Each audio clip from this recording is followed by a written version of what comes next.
right with the problem. Good morning. We're going to begin the meeting. I'm going to have a little housekeeping before we start. The fire marshal is restricting us. We have room for 50 people in here. There's 40 seats. We cannot do the standing room only. So if you're here to speak and you speak, if you could let somebody else come and take your spot, that would be great, because we want to follow all the rules that the fire marshal's established, and we've been a little lax with that in the past, but I want to be sure that we are in compliance. So I would ask everyone to have a seat, and the folks that are in line to speak, I'm going to have you back up to the door, past the door, so that you're not in the room.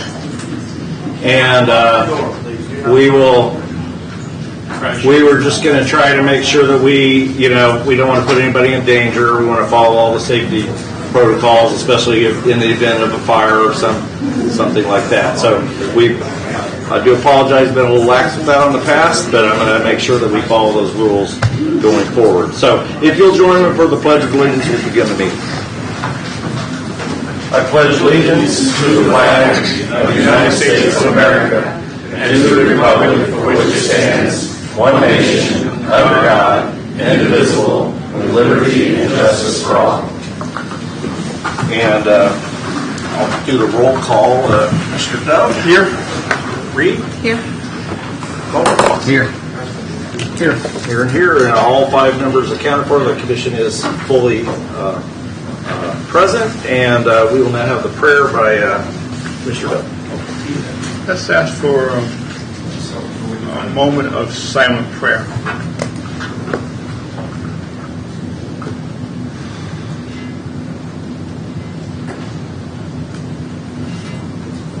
Amen. Amen. All right, thank you. Now we will move to public comment. Public comments should be allowed at the beginning of each meeting and open again at the end of the meeting after all regularly scheduled agenda items. Comments shall be limited to 5 minutes per person. However, commenters may speak for up to 5 minutes at both the beginning and end of each meeting. There should be no expectation of interaction by the commission during this time. Everyone wishing to make comments either on agenda items or not are encouraged to provide their comments in writing no later than 8 a.m. on the Monday immediately preceding the meeting. These comments will be included in the agenda packet for everyone to access and review. This allows the Commission to have time to fully consider input and request follow-up if needed prior to the meeting. During times when the courthouse is closed, to the general public, anyone wishing to make public comment will provide their comments in writing no later than 8 a.m.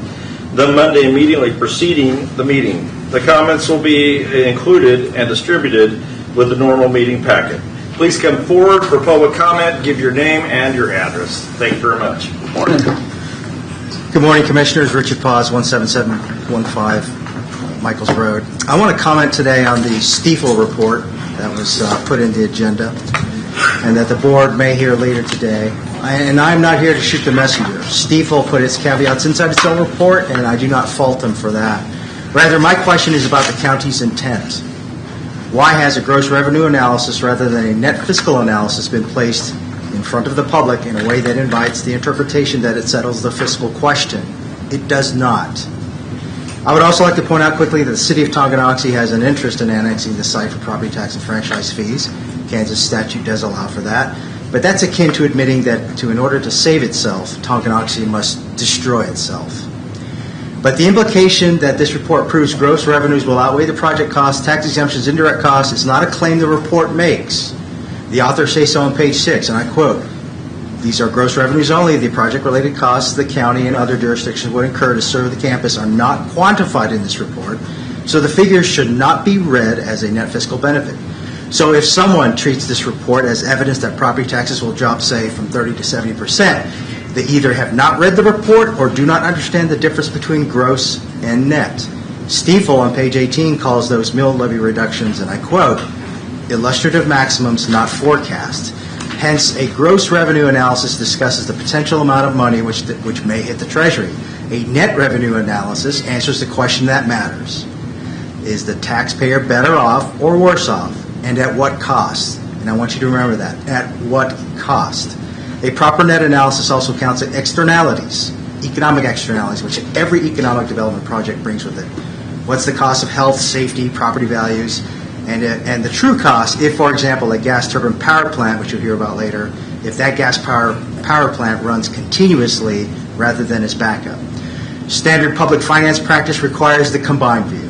Revenues, direct and indirect costs, foregone revenue from incentives, i.e. SB 98, and the net present value. What sits in your packet meets none of it. And again, that is not a critique of Stiefel necessarily, but a question of how this report may be used and interpreted today and into the future. Stiefel says the same thing on additional pages. Page 19, the study does not attempt to quantify the upfront and annual costs the county would incur. Quote, ongoing road maintenance, fire protection, emergency medical services, law enforcement, emergency management, water, sewer, and stormwater infrastructure and extension. It doesn't count those costs. And on page 20, quote, this report should not be relied upon for budgeting, for inclusion in any official statement or offering document, or for any public representation. Ironic, you think? So the report on pages 6, 19, and 20, the county's own consultant is telling the county, do not use this document for the exact purpose for which it may be used today. It's not a public-facing document. It shouldn't be. Now, beyond the caveat Stiefel itself puts in the report, there is one overstatement sitting inside the gross figure that I will address directly. The electricity, the largest number in the report. On page 5, it sets the base year one electricity bill at $685.9 million, ramping to 1.2 gigawatts by year 5, escalating at a 2% per year for 30 years. The city electric franchise fee alone reaches $1.32 billion over 30 years on page 24. And every dollar of that assumes the retail load Stiefel models is actually delivered and stays in the retail service the whole time. But the Kansas Corporation Commission's own large power service tariff includes two optional riders that the hyperscaler let the hyperscaler reduce its retail purchases. The customer capacity rider, which credits the customer for supplying its own generation capacity to Evergy, and the demand response generation rider, which lets the customer designate load as interruptible. Behind-the-meter generation reduces retail purchases further still. The Stiefel report carries none of those caveats, but the tariff in place already allows for that. So if they're running power continuously, you're not getting any retail tax out of that. So yes, a county moratorium is a reasonable conclusion. You cannot dismiss citizens' concerns as speculative while relying in the same meeting on a document that its own author calls, quote, preliminary and, quote, not for public representation. And no one should imply a net fiscal answer using a gross revenue analysis whose own author says, again, on page 6, should not be read as a net fiscal benefit. So I have three asks. One, please extend the moratorium until the county commissions a companion cost analysis Stiefel itself calls for on page 19. 2, direct staff to place on the record the analytical basis for the $685.9 million retail electricity figure. And 3, do not take a rezone vote or sign any development agreements until this board has in front of it a net fiscal analysis. Anything less is a disservice to the citizens of the county. Thank you. Before you step down, I just wanted to ask you a question because you had come before here and you had mentioned the cost if Senate Bill 98 incentives are considered with the county project here. And your number that you gave at that time was between $900,000 and $1.2 billion projected going in the negative for the actual taxpayer if all the incentives are considered. So when we had our work session, nothing was said about the electricity draw because I believe they were talking about a lower draw, maybe a 600 megawatt rather than a 1.2 gigawatt. So that's changed. Now we have a larger amount of electricity that's going to be purchased. So now we're touting that amount of electricity for taxes. But even if we add in the taxes for the 1.2 gigawatts, does that offset or zero out the impact of the Senate 98 subsidies or incentives? It does not. ran a preliminary analysis, and we're looking at maybe it'll cover a quarter of the 900 million to 1.2 billion. But again, at the time, we were basing it on those figures that everyone was talking about, on the property tax values, et cetera. But even when you count the electricity retail, but again, the tax revenue from the retail electricity is speculative. We do not know, we do not have in front of us how much power will be generated behind the meter. But if we ran it according to the report, right now, preliminarily, we're looking at it recouping a quarter of the 900 million to 1.2 billion. And that's based on a 30-year estimate. I'd say 20-year. But again, that's why we want to run the numbers again, Okay. to make sure we're talking 20-year, 30-year, et cetera. But it doesn't, bottom line, it doesn't come close to recouping SB 98's tax giveaway. So that's been some of the statements that have been made in social media. So Right. There's certain representatives out there, not here locally, but saying, yeah, it recovers that, and it doesn't appear to at all. Okay, thank you.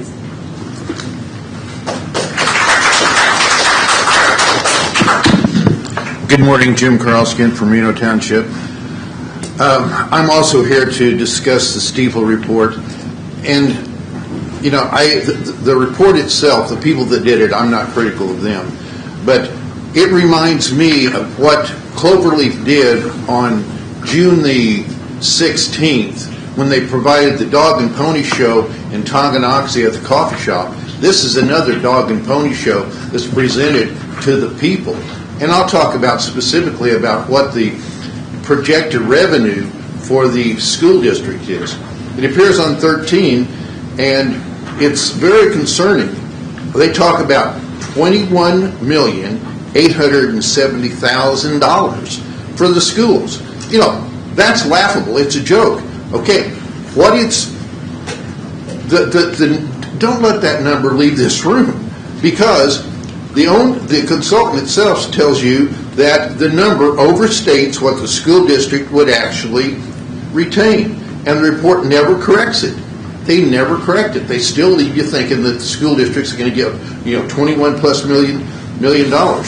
But the reason why they won't is because Kansas equalizes school funding. A significant portion of the new property tax attainable to the school district's general fund and supplemental general operating funds would be offset by corresponding reduction to USD 464. Then Stiefel says something even more important. Stiefel, excuse me. As a result, the gross school property tax shown here overstates the net new operating resources that the district would retain. Why is this report in its form being put out? You know, you guys, it's in your packet. You've seen it. It's going to be out all over because it's a promotion sales pitch that's being provided by the county for Clover. The firm is hired. The firm you hired is telling you that 27.87 million figure is not what it appears to be. Okay, one thing about the money that will be received. They say we're going to get 21 USD 464. We get 21 million. It'll be about 2 million because they will lose 90%. Because when a district gets richer, which they say this would, if that monstrosity were to happen in southern Leavenworth County, it would get richer. But then it's based on assessed value per pupil, and so when it gets richer, they lose money. And it's, you know, I've been in school finance for many years, and it's not a simple process. But one thing that they don't say and give the impression is that the money that will be received is going to go, oh, Tonganoxie School District is going to become rich. They will receive additional money, but that money can only be used in specific areas. They can't use it on teachers. They can't use it on parents. They can't use it on counselors. They can't use it on instruction. The only basic thing they can do is capital. They can buy new buses, fix the roofs, or put computers in. Okay? So it's disingenuous for this report to come out and say, oh, Tonganoxie is going to get 21.87 million. The presentation has a problem. As I said, it's a sales pitch. money received, the money that would be received can't go to those specific things that I talked about. But one thing that's not included in the report that I think you need to take into consideration is when you've got gas turbines on the outskirts of Tonganoxie, on the city limit, pumping, 1.6 million tons of green gases, 100 tons of harmful air pollution in. Are parents going to keep their kids in the schools? No, they're going to pull out. And Kansas has open enrollment, so they'll be able to get those. Tonganoxie will lose students. We will have some of the most dangerous schools in the state, with that being right in the backyard of Tonganoxie. And what's going to happen is we're going to have some of the nicest buses, because we've got all kinds of money to spend them on. Nicest buses in Kansas are going to be empty. Just like the computers that will be great, but there won't be a student at it because of what the potential that the gas generation is going to do to that community. So thank you for your time. Please don't let the lies in this report get out. Thank you.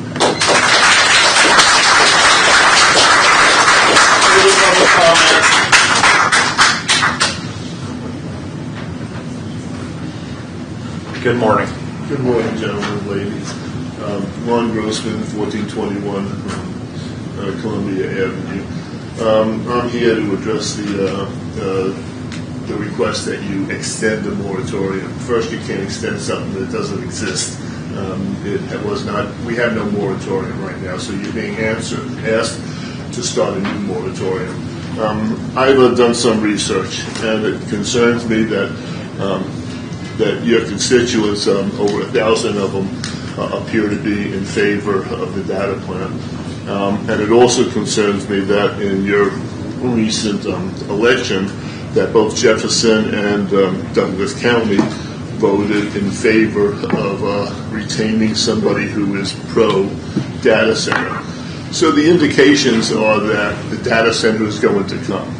I ask that you not waste time reinstating a moratorium and instead focus on the rules and the regulations that are necessary to protect us from the atrocities that we hear coming down the line.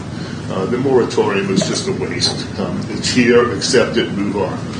I also commend Vanessa for her attempt or her plans to go visit a data center. I think that is a great first step. I wish you would all go with her. I wish you would take the other 3 people that are going to be replacing you down there also. That's a great way to spend part of the $450,000 if Blue Stream's not going to cover it. And all I ask is that when you visit that new data plant, that it be a similar data plant to the one being put in up here, and not just a closet thing. And when you go there, ask them not to turn off the, the sounds and sights of what's going on there, and just visit it. But I ask all of you to take time out of your busy schedules and join her. It's one of the few things that I can agree with Vanessa on. It was a good thing to do, and just see what's what. But the writing is on the wall. The people are speaking through their votes. Your replacement, Jeff, is pro data plant. So I'm not saying I'm pro data center. I'm saying I'm pro well-regulated data center. So please stop wasting time. And there is no moratorium. Don't vote to extend it. I think you could better spend your time doing other things by looking at the regulations that we need put in place. And that's all I have to say, and thank you for your time.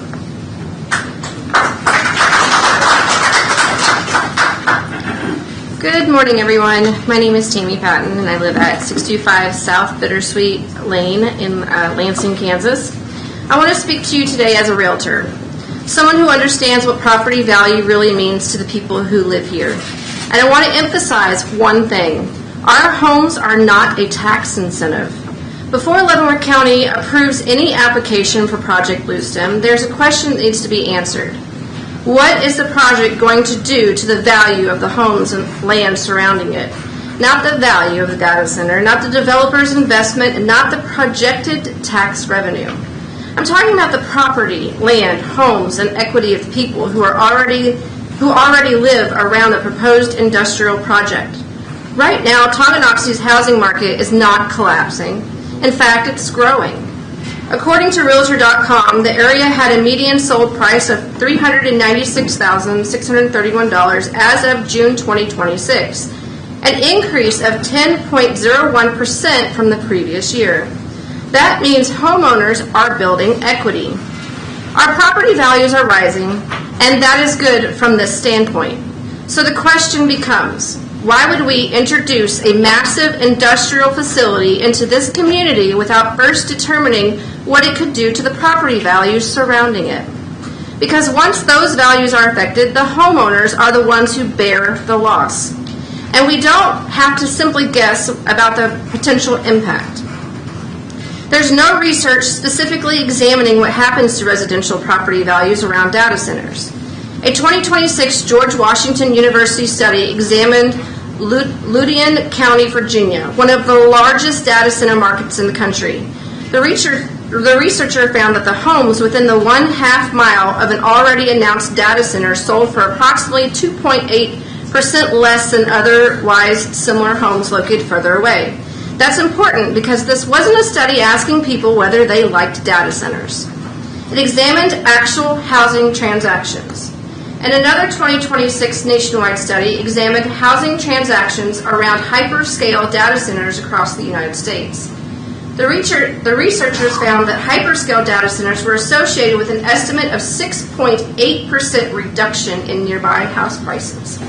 More importantly, they found the effect was highly localized, diminished with distance, and increased with power capacity.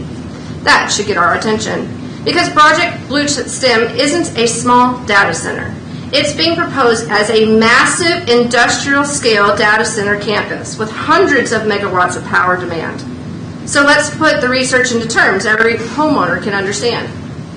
Using a Tonganoxie home valued at approximately $396,631, the current median sold price reported by Realtor.com, a 2.8% reduction will represent approximately $11,105 in lost value. A 5% reduction would represent approximately $19,832. A 6.8% reduction would represent approximately $26,971. That's one home, one family, one homeowner. And it is not abstract money, that is equity. Now imagine 100 homes experiencing a 6.8% reduction. That's approximately $2.7 million in residential value. 250 homes, approximately $6.7 million. 500 homes, approximately $13.5 million. And again, I want to be clear. I'm not saying Bluestem will definitely cause a 6.8% decline. That would be irresponsible. What I'm saying is much more reasonable. There's a documented evidence of localized property value reductions around hyperscale data centers, and we don't know what the effect will be on the property surrounding Bluestem. That uncertainty matters because no one promoting this project can guarantee your property will be protected. They cannot guarantee that buyers will not discount homes near a massive industrial campus. They cannot guarantee that noise, industrial lighting, construction activity, traffic substations, transmission infrastructure, or the visual impact will have no effect on buyer demand. And they cannot guarantee that the rural character that attracted people to this area will remain unchanged. But homeowners are the ones carrying the risk, not the developer, not the county, not the economic development organizations, the homeowners. And that creates a fundamental imbalance. If Project Bluestem additional tax revenue, the government receives that revenue. But if a homeowner loses $20,000 or $30,000 in equity because buyers no longer value the property the same way, that homeowner absorbs the loss. And I am out of time, but I have a whole lot more information if you wanted it. Thank you.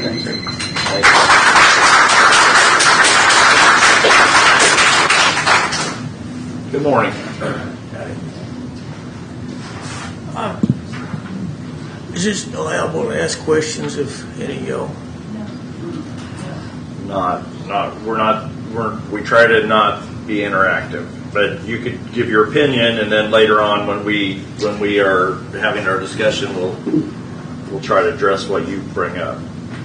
Well, I've still got Sir, before you start, would you give your name and address, please? It's Kerry Holton, 17312 206th Street, Tonganoxie, Kansas. Thank you. And we had a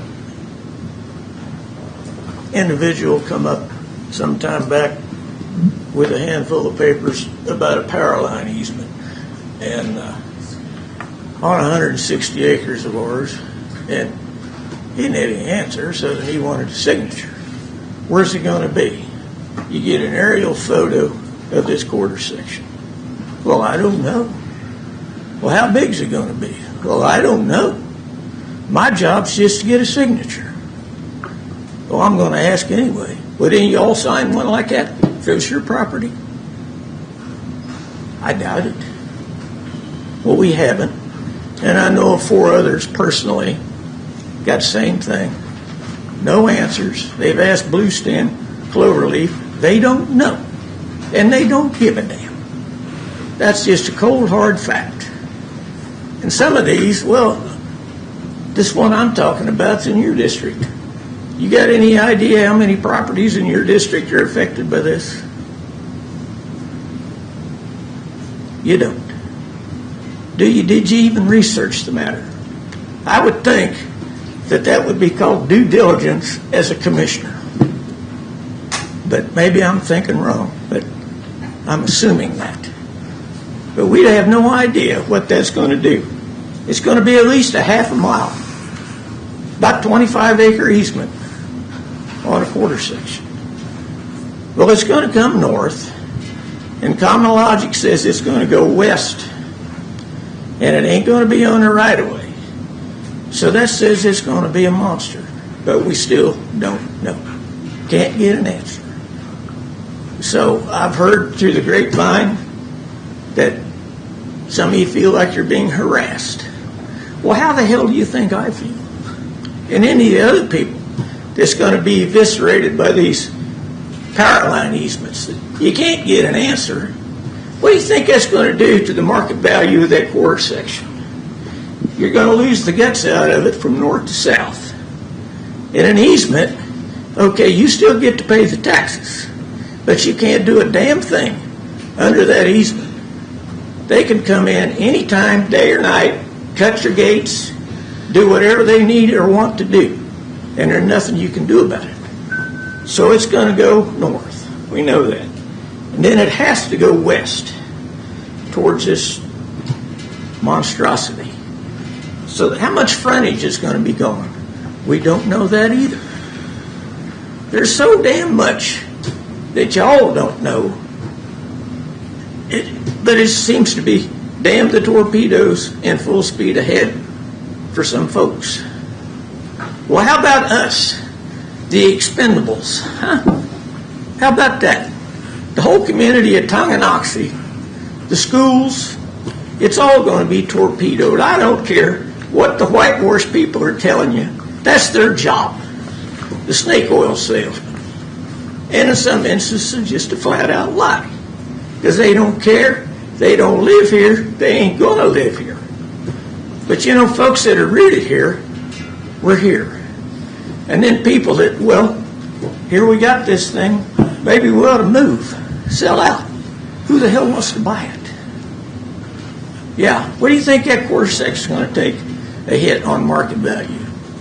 When it's eviscerated up the middle, and we don't know how much frontage is going to go, you think that's going to have a positive effect or a negative effect? Y'all know. But yeah, no answers. So you ought to think on that, all of you. I doubt if any of you got property that's going to be hammered by this. But there's a lot of folks that do. Every acre I own is going to be under the cloud of this monster. That quarter section is going to get ravaged. And more taxes going to go down. Market value is going to go to dumper. Are the property taxes going to go down? No. So yeah, think on it.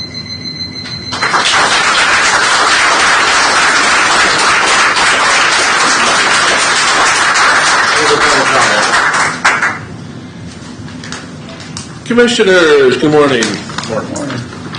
I'm going to speak a little bit louder because the people in the other room here can't hear, so I'm going to I'm not going to be shouting at you all, so. My name is Wally Pilot. Wally, put the microphone closer to it. It's been hard. I feel like Monty Hall here now. My name is Wally Pilot, 206th Street, Tonganoxie. I also am here before you to ask for a new moratorium. A little bit different take on from what we've been hearing in the past, however. I would like you not to approve any data center application until there's clear, comprehensive regulations in place at the county level that will protect the health and well-being of the people living in this community. You know, I looked at the Cloverleaf playbook, and I've heard many times before that, well, you know, if the town doesn't want Cloverleaf, they won't come. Well, you know, I have a different take on that. I think they look for towns that don't have regulations. They smell blood in the water. And I believe that's the only reason why they're here is because we don't have the regulations to keep them out. If we had the regulations, they know darn well they would not be able to meet them, and they wouldn't be here. So it all comes down to regulations. Now, I listened last week to the Planning and Zoning Board meeting, and I was a little bit surprised at the responses from the county to a lot of the questions that the Planning and Zoning Commissioners had. And a lot of the answers were frankly, weak and unprepared. Now, I'm not saying anything against anybody that works there. I've listened to some of these meetings, and a lot of them are involved with, property setback lines and things like that, but, not a hyper data center. This is a whole different ballgame. I just think that they haven't done their due diligence. They're not prepared. I hear time and time again, clean water, clean air.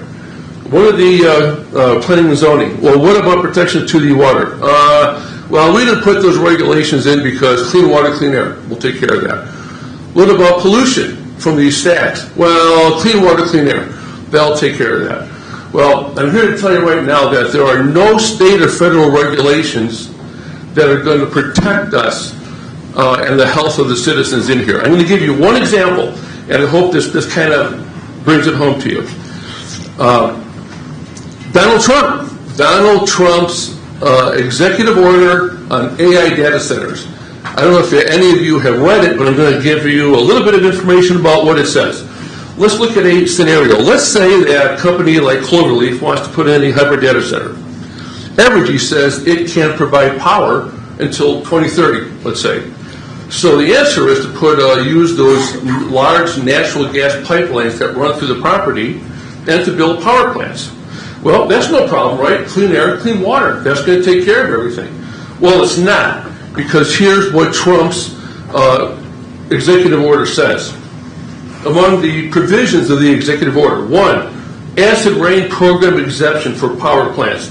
The EPA issued guidance clarifying that power plants built for data centers, okay, my page here, doesn't want to move, or off-grid island power supplies are exempt from the Clean Air Acid Rain Program. This ruling eliminates requirements for continuous emission monitoring and public reporting of pollutants for these dedicated power generation units. Number 2, pre-permitting construction reforms. The EPA proposed changes allowing developers of gas power plants, data centers, and manufacturing facilities to begin early-stage construction, such as laying support structures, piping and wiring, cement pads, before receiving final emission approvals. By that point, it's too late. The land's gone. They put the concrete pads in. 3, limiting federal public notice requirements. This is kind of a biggie, so take a note of this. The EPA is considering removing the federal requirements that compel public notices for what they call minor source air permits. That's the classification of backup diesel and gas generators used by data centers. So what's this all say? Power plants are exempt from emissions, developers can destroy our land, and there will be no permits pertaining to diesel and gas generators. That's why we have to have a moratorium to put these regulations in place. Thank you.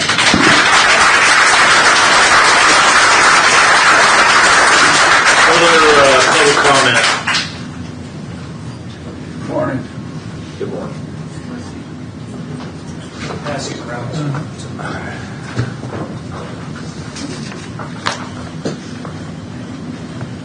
John Halsey, Reno Township. I've just passed around some images of what a 1.2 gigawatt modern electrical generating plant looks like. It's massive. To follow up on a question asked of me in this room last March, yes, property owners should be able to sell their land to anyone, as long as the sale does not violate the existing zoning. Now, our county is being pressured to allow a non-conforming rezoning of agricultural land for inappropriate heavy industrial use by mysterious out-of-state power plant and data center interests. We do not know yet who they are. They're billionaires, you know that. That rezoning will most likely prevent me and all my neighbors from selling our land to whomever we want for what it should be worth. How is that fair to us? We have seen no proof of any benefits from these projects, only vague promises about some form of property tax relief by a developer who is not obligated to make good on those promises. In other words, we have nothing to show for the actual losses we may suffer. No signed contracts with the owner of the plant, no surety bond, nothing. And yet, even though you have nothing in your hands, some of you have been going around telling your constituents that they won't be paying property taxes anymore. Based on what? A fantasy sales pitch? A completely speculative financial analysis loaded with disclaimers? You've been conned by experts, and now you're doing their sales work. This board has been made aware that the majority of Americans, including Leavenworth County citizens, do not want hyperscale data centers in their communities. You are also aware that we have signatures from folks in every district expressing that they do not want them anywhere in our county either. Yet some of you continue to oppose our interests by voting down an extension of the moratorium, which would allow expert testimonies which would better inform your decisions. Why? This board also accepted $450,000 from the developer to ostensibly pay for such research expenses. But instead of doing any of that over the last 90 days, you use monies to hire a law firm expressly dedicated to making sure data centers get built. It looks like to us the BOCC is going out of its way to ignore the will of the majority. Who and what exactly are you working for? If it is not the welfare and security of the majority of the citizens of this county, then we are owed your resignations. Over the last 5 months, a determined group of county residents have done all the research the BOCC was supposed to do. And we have shared with this board some of the alarming instances of harms done to children by the operations of these hyperscale data centers in other communities across the nation. Injuries which include sudden and debilitating increases in severe asthmas and other respiratory diseases in children who have never had them before. An increase in the number of reported hospitalizations in children, and even some deaths, all linked to the data center operations. Ultimately, the power plant data center decision comes down to a trade-off between the health and possibly lives of our children or a supposed property tax reduction. Is there anyone in this room who would sell their children or grandchildren for a tax break? Anyone? No. Any of you? No. That's what it comes down to. God help you if you choose wrong, for there's no outrunning the consequences of a bad decision here. Believe me. Thank you for your time.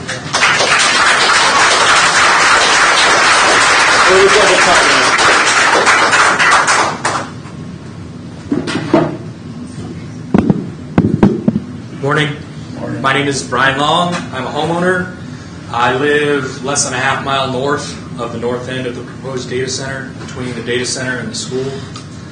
I'm here to speak, to ask for you guys to put a pause on this thing, to make sure that we're not making a rush decision, that we're not making a decision that wasn't properly thought through, and to make sure that you guys have appropriate regulations in place that would protect our community and make sure that the equities of Tonganoxie and its residents and the surrounding residents around Tonganoxie are that their equities are upheld just as much as these business operators that want to build this thing. In particular, I come to speak about the proposed location that I've seen on maps of this data center for the location of the power plant. My career up to this point in my life has been working in process automation and control. And I have toured and worked hand in hand with power plants working for Emerson Process Management. And I've been inside these facilities, I've been around these facilities. I know how noisy they are, and I know that where they're located around the state and around not just Kansas, but Missouri and Illinois. And I can tell you that you don't try and build one near a population center. You typically try and locate it as far away from the population center as you feasibly can. And I'm really concerned that the map that I've seen shows the natural gas electricity generation, the combined cycle or simple cycle, I don't know exactly which type they're using, are located on the north end. And it seems to me that if you were really representing the equities of the community, you would be trying to influence this company to locate that as far south as you can near the interstate where there's already a bunch of noise, not right next to town, right next to the school. That's an example of something that if you put a pause on this and you look at the regulations and you figure out what's really best for our community, that I think it would be important to consider as you go through that. Is doing that potentially going to cost Blue Stem more money? Is it potentially going to delay their project a bit? I'm sure it would. But this is about not just what the business and these these millionaire business owners want and their investors want. It's about what the community needs. Now, I'm just a homeowner. What do I know? I've told you about my career, but I wanted to play for you a clip here from Fox News yesterday. This is from Sid Miller. Sid Miller is the Texas Agricultural Commissioner, and he was on this show talking about the data centers. I'm very worried about the data centers. We're going way too fast here in Texas. The reason they're coming to Texas, our counties have no oversight ability, so they can just do whatever. If they can pick a place that has no groundwater conservation, during public comment. It's strictly for public comment. Thank you. If you are interested, you should go look at Sid Miller, Texas Commissioner of Agriculture, talking about how he thinks they went way too fast, that they need to put a pause on it, that he wants Governor Abbott down in Texas to put a moratorium on this for a period of time, because he's seen these things go in Abilene and in other areas, and he's seen what it's done to the communities, and he's seen what it's done to the cattle ranchers. I think that those equities are important to consider in our situation here in Tonganoxie, and I know you guys are concerned about us, and I'm just asking you to do your best to consider our values and our equities as well. Thank you, sir. Thank you.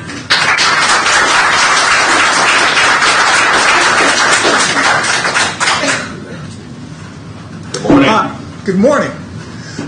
Warren Vincent, 230 Willis Drive, Tonganoxie. Okay. And I have to tell you, when I retired from teaching, it was that year that they did the COVID. And I thought, oh my gosh, I missed that so good. I'm sorry you're having to go through this. Did you think that you were going to have these kind of meetings when you took your terms? I don't know. I'd hate to have your responsibilities. So, let me get here. I'm just going to really quick go through this. Regulations, we don't know what regulations we need yet. It hasn't been around long enough. We don't know how much land. DeSoto didn't know how much land. And then all of a sudden they come up and they say, oh, we need a whole much more. And I don't know. I don't think we have enough solid information on this side or that side. I don't think that's going to work. It's called the test of time. And I will go through my final analogy. When I go to buy a car, I do not buy, well, you know, like Honda has so many years and then they do the same model name, but they do a changeover and then they change over and then they change over. I don't buy that first model year. There's no way. Because then there's recalls and recalls, and we got to fix this, we got to fix. Even though they have studied that and thought, man, we've got this taken care of. We may think we have this taken care of, but there's no reason to buy the first one off the lot. Why can't we wait until we hear from some other communities that says, oh, yeah, this was good, but oh, boom, something happened. So thank you for this time. I appreciate you holding this forum like this. If you think you're being,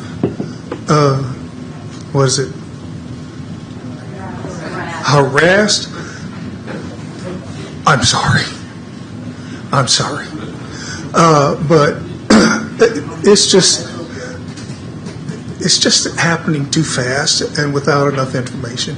And we want to let some other town go through the problems before we do.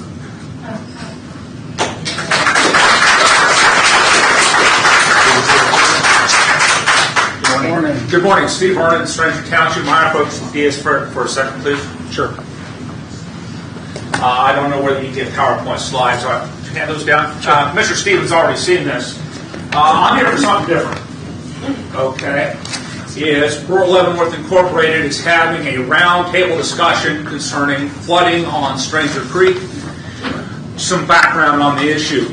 Of the 7 townships and 5 designated urban areas within the county, it's 5. All but 2 townships pay a mill against flooding. 3 of the urban areas in the county pay a mill on townships. Stranger Creek itself is 1.646 mills. The Lenape, which is primarily around Linwood, pays a 2.312 mill for flood damage. The individuals that are going to be at the roundtable are going to be Thomas Flynn, who is, as I understand, a lifetime Leavenworth County resident. He is currently the trustee for the Greater Stranger Creek Drainage Board.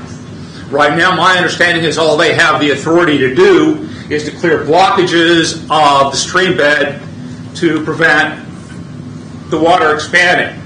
We will also have Courtney Pax, who is the Lower Kansas Watershed Coordinator, and which is as I understand it, a state position. She also works for the Kansas Alliance for Wetlands and Streams.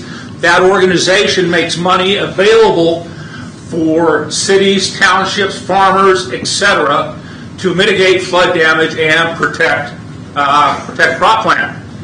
We'll also have Jennifer, and I'm sorry for the last name, the commissioners see it there, Jennifer Hegler, who is the Economics and Outreach Section Chief for the Kansas City District of the Army Corps of Engineers.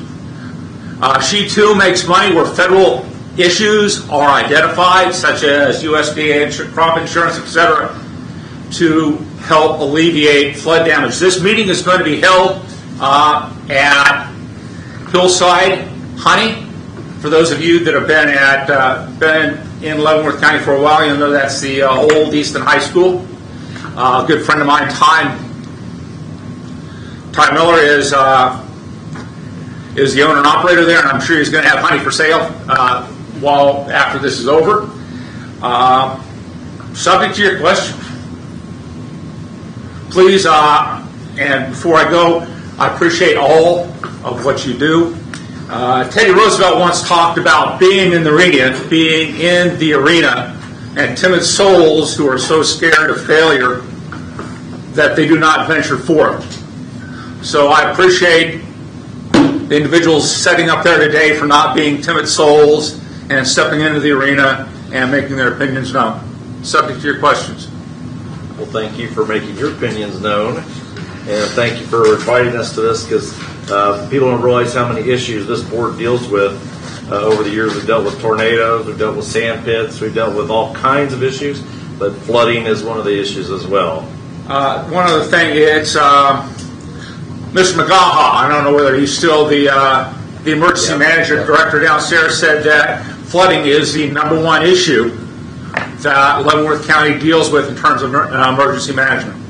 I'm sorry I missed that earlier. If you could pass, 3 individuals are not going to be here much longer. If you could pass this flyer off to those individuals or anybody that's in your campaign scale, I would appreciate it. I've already given one to Corey. And Sarah's we're hoping to see you there. Sarah's right beside him. She'll be taking my place. Okay. Did he share that with you? No, but I'll have one from him. Okay. Thank you for your time. We'll get it to her. Okay. Thanks, Steve.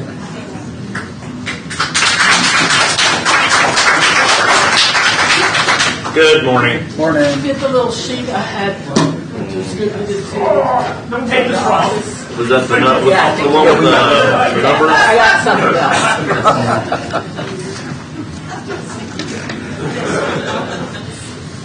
Well, people have already started to comment on this. My name is Kim Calder. Kim, this same one, right? That you Yeah, did I give it 2? There was an extra one in that pile. The Okay. picture goes around. Okay.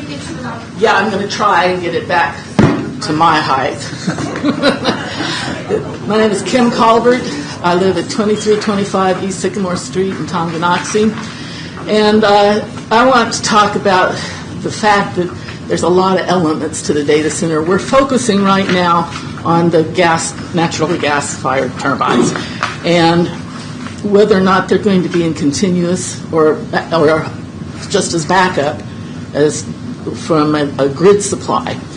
I want to take a little bit closer look at that and the pictures that were going around. I thought you might want to see it blown up a little bit. This is from Stargate. Someone mentioned this down in Texas, in Abilene. This is their construction at this site. Okay, last fall, and you'll see there's 10 turbines here. Okay. Kim, can I have you stand behind the... Okay, sure. We think this represents 10 turbines that might be used at Bluestem. And if you take one of these natural gas turbines,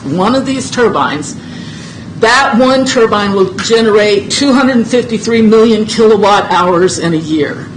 The average home uses about 10,800 per year. So that means 23,440 per turbine. This site would eventually, at full build-out, have 42. You multiply that by 42, and you're talking about generating enough power for almost 1 million homes. That's a lot of power. That's got to come from somewhere. So we're going to burn some gas. Pollution, you see a list there. It's tons and tons and tons of pollution for just one turbine. Multiply all of those numbers, like of NOx and CO and VOX and particulate and carbon dioxide.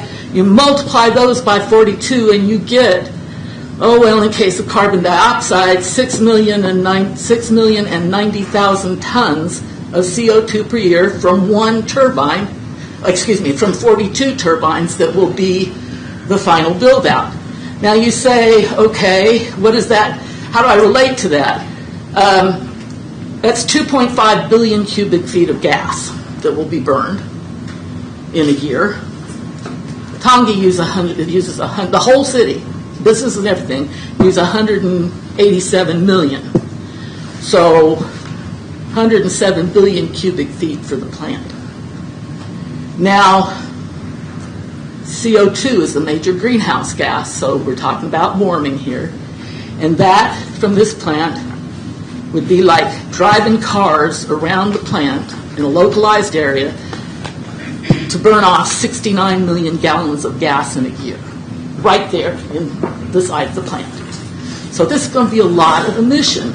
And they tell you, oh no, they don't emit very much. Oh, they're so much cleaner than diesel, of course. But it's not that they're emission free. This is with controls on it.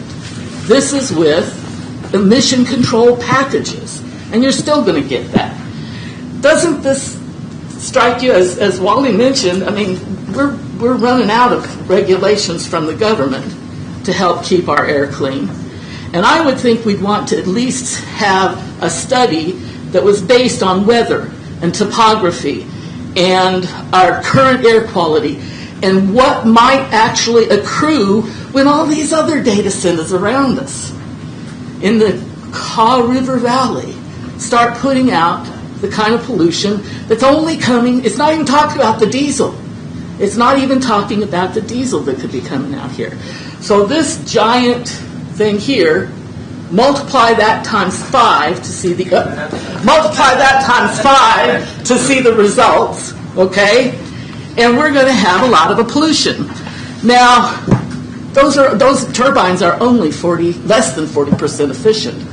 So not only is it going to burn and drive chips that make heat, it's going to put more heat out itself. I have some other thoughts in there.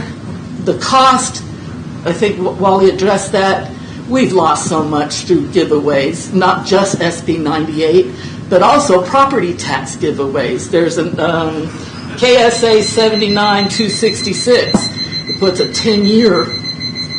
I have to pay extra tax when I build a patio.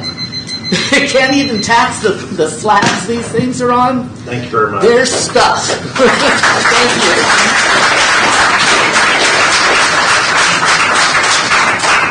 Good morning. Good morning. Russ Dent, Tonganoxie Township. Good morning, Commissioners. As you know, last week at the Planning and Zoning meeting, this room was full. The overflow room was full. The rotunda had a crowd. How about that turnout for an evening meeting when your constituents are available? It was pretty impressive. 14 members of the Citizens Against Bluestem spoke for about an hour regarding specific problems we found in the proposed data center regulations. One of the commissioners used the word civic engagement to describe it as praise. Another commissioner said that the input was some of the most thorough this commission had ever received. The commission then voted 8-1 to continue the hearing rather than act that night. They recognize that there are still issues that need to be worked out, so today we are asking you to give them that time they need. I spoke that evening about the sound section and on-site power generation and the major contradictions in the regulation. In the sound section, the draft says generators are limited to backup or emergency use. That's pretty clear. But then the definition section describes power generation facilities that can supply all or part of the data center campus's electrical load, which is Kim just talked about. It specifically includes natural gas turbines and excludes only nuclear power. Those are two very different things. One is emergency backup, the other could be on-site power plant capable of operating 24 hours a day, 7 days a week, 365 a year. Second, emissions do not appear anywhere in the standards. Neither does Air Permit, KDHE, or Best Available Control Technology, despite naming natural gas turbines as an option. The Kentucky Resource Council's model ordinance closes both gaps. You need to disclose the power source and its emissions profile before the zoning decision, and set a setback standard of 1,000 feet from an adjacent property line, 2,000 feet from a residential, commercial, or agricultural district. Nothing like that exists here. KDHE does provide oversight on environmental and air quality guidelines. They do not provide guidelines regarding stack setbacks or sound. Third, even if we picked one of those two definitions of power generation, this draft has no way to enforce it. Nowhere in the packet does an applicant have to report how many hours a generator classified as backup actually ran in a year. Nowhere does the county reserve the right to audit that, inspect a stack, or pull a permit if the numbers do not match what was approved. A facility can be approved as backup only on paper and operate however it runs in practice, because nothing in this draft checks and nothing in this draft says what happens if it gets caught. The definition nobody can verify and nobody is required to verify. It's not a standard, it's a suggestion. On a scale, the developer's own public estimate here is about a 1.2 gigawatt power data center. That's roughly Wolf Creek's entire output, the only nuclear plant in Kansas. Evergy's only committed new baseload generation for its whole territory is two 705 megawatt plants arriving in 29 and 30. If a project like this is allowed to build a power generation campus at the size proposed, it would be most of what the utility is building for the entire territory they service, and it would arrive first. A reason to decide how it gets classified and reviewed before it is built, not after. None of that is settled, not the contradictions, not the emissions gap, not the setback.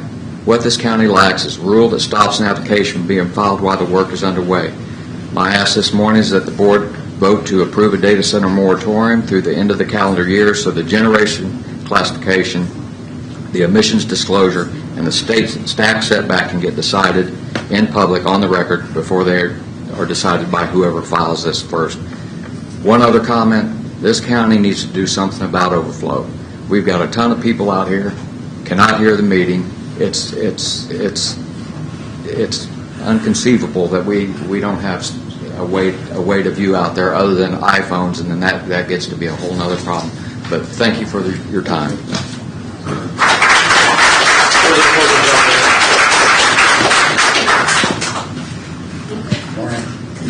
Good morning, Commissioners. My name is Kevin Groh, and I live at 16399 222nd Street, Tonganoxie. I retired 3 years ago after working in the food and dairy industry for 35 years and moved to Leavenworth County in 2025. I was at the Planning Commission meeting that Russ mentioned earlier on August 12th, and I suspect you all know how that vote went, 8-1. That's how the Commission voted on the PITD text amendment. Not to prove it as is, but to take their own action. Option 3, continue the hearing and bring citizen input back for a work session before they act. 8 members of the land use body looked at our homework and decided the draft was not finished.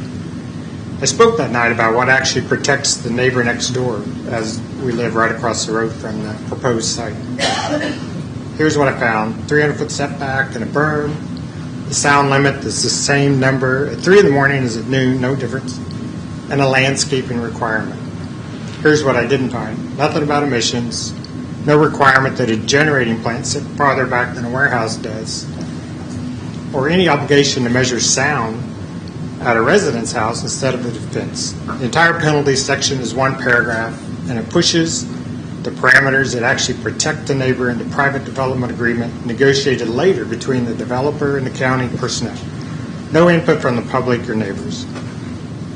On the land itself that's being proposed for the data center, this is some of the best grass in the county, grazed by cattle for many years, and seems to support a cow-calf operation very well. Yes, a data center pays more than ranching, but many enterprises pay more than ranching. And if that's the test for suitable, no farm or ranch in the county passes it. In Cass County, Missouri, they capped the data center footprint at 200 contiguous acres, limited grading on prime farmland to 5% of the site, and required continued grazing and row crops. They did not ban anything. They decided the farm does not have to disappear. Since that meeting last week on the 12th, I've also read the 11 written sound amendments by D. Carlskin, submitted for the record, and 2 matter directly here. The 65 decibel limit applies to all 24 hours with no nighttime number, even though every peer ordinance with a daytime limit that high pairs it with a nighttime limit roughly 10 decibels lower. And nothing requires the data center, the battery storage, and any generating plant to be modeled together as one source. Sounds add logarithmically. 35 identical sources on one site produce a level about 15 decibels higher than any one of them measured alone. There's a bigger gap than sound, air and water. KDHE has confirmed it has no permit specific to a data center or battery storage site. So this project falls under the same generic thresholds as any factory. Gas generation plant can emit up to 40 tons a year of nitrogen oxide to sulfur dioxide before needing any state air permit, and up to 100 tons before the tougher major source Title V permit and public notice even apply. And on water, KDHE says outright its permits do not cover how much water this kind of facility uses at all. Here's why that belongs in front of this board this morning. The county's prior 90-day pause on data center applications already expired with the assumption that these rules would be finished by now. They are not. And the Planning Commission just said so on an 8-1 vote. A work session has been promised, but no date has been set. Right now, nothing stands between an incomplete ordinance and a filed application. This is not about stopping data centers from ever coming here. It's about matching the calendar to work. Asking this board to approve a data center moratorium through the end of this year so the gaps on farmland, penalties, and noise get fixed in public before anyone is forced to live next to the results. Thank you for your time and for your attention. I appreciate all you do. Thank you, sir. Further public comment? I am going to just give a little housekeeping note. At 10:15, we're going to take a break. Excuse me. Oh, please, you just pull it up and then, yeah, push and hold. There we go. Okay, so thank you so much. Hi, my name is Laura Fowler. I live in 2nd District, and I represent a number of families in the Whispering Hills community. Please understand my tone and my rhetoric is in response to the Commission's failure to extend the moratorium. I know a lot of people have currently talked about specific details of the specific project. I'm going to attempt to take a step back and maybe look at the bigger picture. When we compare what is going on with Leavenworth with other states, I'll say Virginia and Texas specifically, this to me is not just a Tonganoxie problem. I do see it as a problem, but we look at Virginia that has 500 data centers. That's an average of 5 per county. So this is, to me, a foot in the door of laying the foundations for not just the Tonganoxie data center, but upwards of half dozen data centers in Leavenworth County. And I frankly have an issue with that.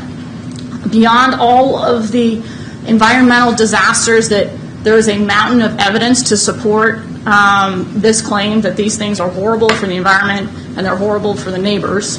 They're horrible for water, air, and electricity bills.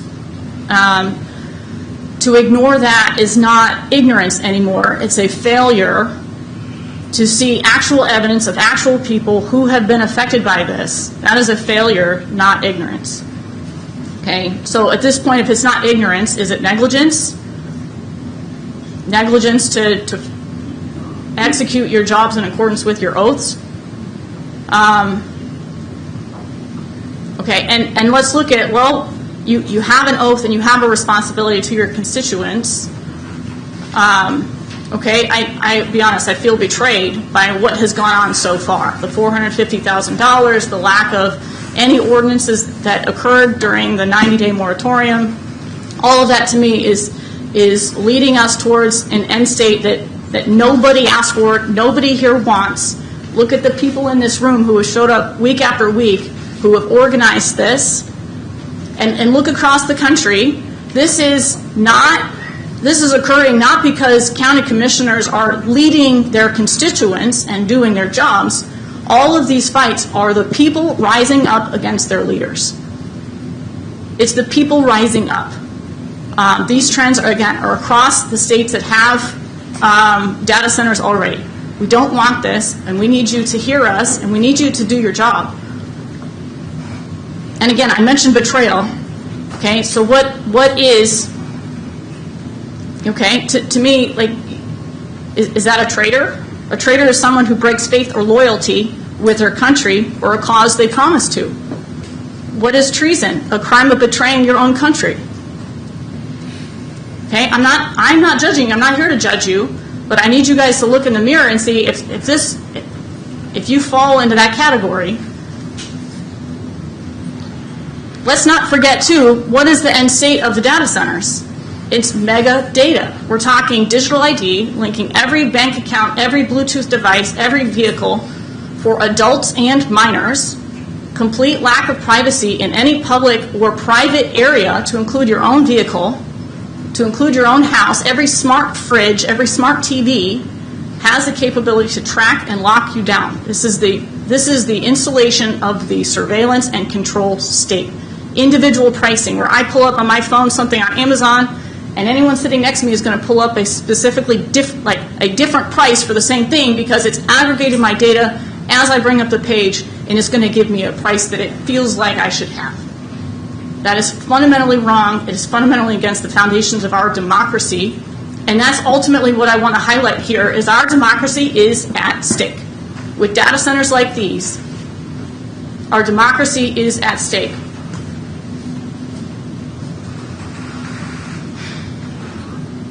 So I'll ask quickly, have any of you signed an NDA or had any private communications?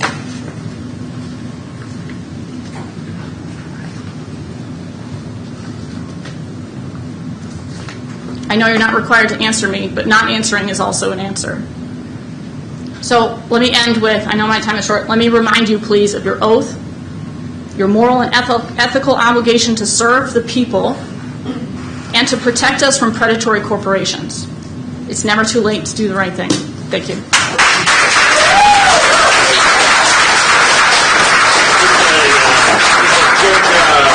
Quick little note to that. Please do not assume by the silence that means that we sign NDAs. Thank you.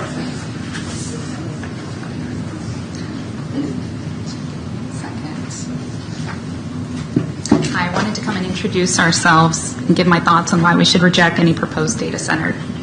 My name is Deja Galicia, and my husband, Roniel Galicia, he's here. I think he's out in the hallway making friends right now. Our family just relocated to 18230 Prairie View in Tonganoxie. Welcome. Thank you. We moved from Orange County, California, an area that has fully embraced technology. We just moved to the area 2 weeks ago, and we haven't even unpacked our boxes yet. But this is a topic that is incredibly important to us. My family has lived in the area for over 50 years, and I went to East Middle School. I don't know if you guys remember East Middle School right down the way. So I come with a very simple plea for why any data center should be opposed. You cannot eat money. One thing we can share about living in one of the arguably most wealthy and well-connected areas of the country is it is never enough. The money injected into the area wasn't for the benefit of the residents, no matter how it was consistently sold. We lived in Orange County for 27 years and slowly watched our community be changed from a community with orange groves and vegetation into concrete parking garages and high-rise apartments, reliant on other areas for its food to sustain a population with millions of people and filled with pollution. We moved to Kansas and Tonganoxie in search of what California no longer offers. God gave us this big, beautiful green earth, and it has been refreshing to see Kansans taking care of it and living off of it the way God intended. Small farming communities built around a spirit of helping one another and connecting with one another directly are becoming increasingly rare, and we are happy to have found that here in Kansas. It is no accident that these large technology corporate companies and subsidiaries are attempting to get as many data centers built around the country all at the same time before anyone has a chance to understand the ramifications. There have been many reports from communities all across the U.S. who have had data centers built within areas as close as 5 miles from their homes, who report health issues, decline in bee populations, reports of repeated stillbirths in their livestock. The purpose of these data centers is primarily to support AI development and create a network of mass surveillance, neither of which are supported by the majority of citizens anywhere, and is seemingly only supported by the tech billionaires looking to fulfill their fantasy of a dystopian society where citizens become slaves to their increasingly disruptive vision. Coming from a tech environment ourselves, with friends who still work for Apple, Amazon, Google, Meta, Microsoft, Sony, Rivian, Tesla, etc., no one wants AI. It's flawed, and no amount of data centers can compete with the ingenuity and flexibility of the human mind. AI is not something that is embraced and is being forced on people in the name of profits and at the detriment of your environment and your health. These tech companies are building for their benefit, not yours. Regardless of how they state how cleanly they can build, any tech build like this will need access to some form of natural resources, whether it be air, water, or a place to emit noise pollution or pollutants. Please don't let them take that from you. The world around us is changing rapidly, but I urge you to know and follow your heart. I heard a saying the other day, that fear screams at a level 10, but God whispers at a level 2. I urge you to believe in and see the beauty that Kansas already offers, and believe that Kansas will be okay without the risks associated with large-scale data centers. Please vote to extend the moratorium and vote no on data centers for Kansas, for Leavenworth County, and for Tonganoxie. Thank you. Thank you very much. We will continue. We're going to take a break. We will reconvene at 10:30. 10:20. 10:25. Yeah. Good enough? We'll do nothing, is it? Good enough. She doesn't care. I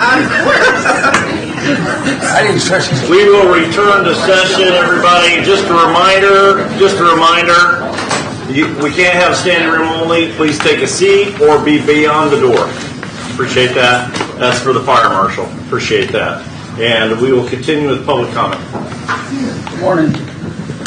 Good morning, Robin Perkins, 20880 Stayard Road. I'm in District 3, and I agree with what others have said about the Stifle report. I just did a very quick read of it and typed this out in my car while I was waiting at the vet yesterday.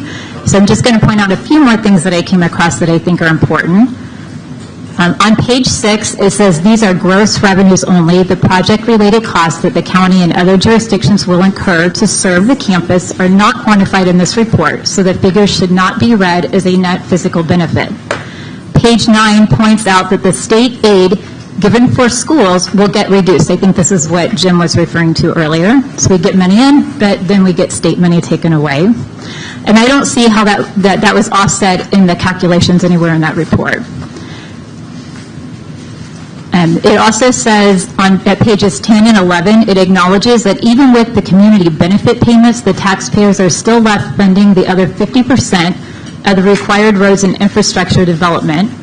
Page 19, and I quote, the study does not attempt to quantify the upfront and annual costs that the county and other jurisdictions might incur to support the project. For example, ongoing road maintenance, fire protection, emergency medical services, law enforcement, and emergency management, water, sewer, and stormwater infrastructure, and its extension. A complete net physical picture would weigh those costs against the revenues shown here, end quote. In a few places, the report states that a major source of income is from an energy sales tax. However, I understand that there are no guaranteed purchase amounts, and they would likely use gas turbines. If they are not under contract to purchase this much energy, then the profit goes way down. Lastly, I thought that the report made an excellent point that as systems improve, they use less energy. Yet those numbers were based on requiring the same amount of energy use in 30 years. That's at page 19, the last paragraph. So 30 years from now, these systems, these servers are going to be much more efficient. They're not going to require as much energy use, but yet they're basing those figures on the highest amount of energy being purchased and being taxed at startup. I ask that you do the right thing and stop this from coming to our community, but in the event you're inclined to allow it, I encourage you to check out this organization called Halt the Harm Network. This is an incredible organization that I just came across, and it tracks data centers all across the country and documents what's working and what isn't working. They have a link. I'm going to email each of you today with these links that they sent to me, and I'm working on a meeting with them. But there's one link in particular that was a toolkit, and I just got it this morning and started skimming it, and they have regulations that other counties have put in place, and they give examples of a strong regulation, for example, noise level, a strong regulation, that if you're going to have this, this is a good regulation to have, and then an example of a weak regulation, and explains why it is weak. I'm not an expert on regulations by any means or how to measure these things, but I found it to be a wealth of information on what we might want to look at when drafting regulations should you go forward with it, and I really hope that you don't. Just on a personal note, and I think I speak for pretty much everybody in this room, I know I speak for all of my neighbors, this is exhausting. You know, and this is only my second meeting and then the P&Z meeting, but my nervous system is shot. Like, my body is tense all the time. I think about this data center. It controls every aspect of my life. I'm scared.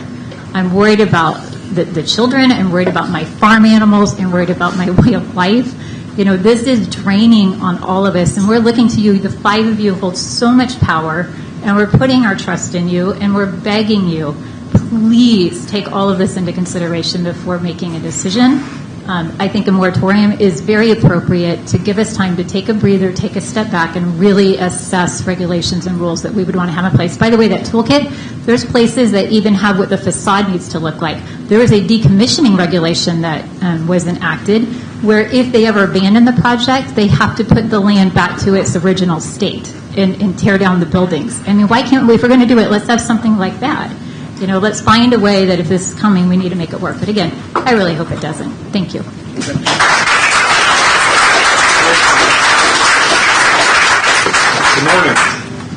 Good morning.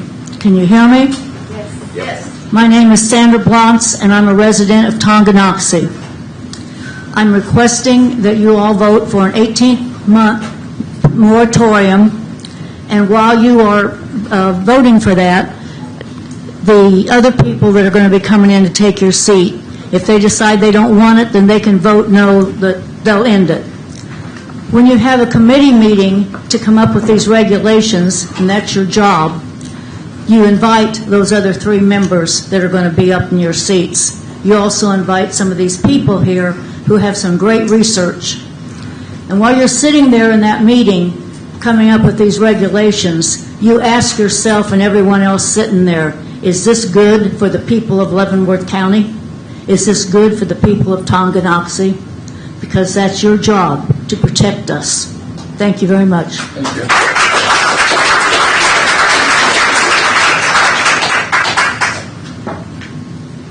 Good morning. Dee Carlskin, Reno Township. Today, I want to talk about health care costs, and we'll compare Stargate and Abilene, Texas. Oh, sorry, is that better? Yes.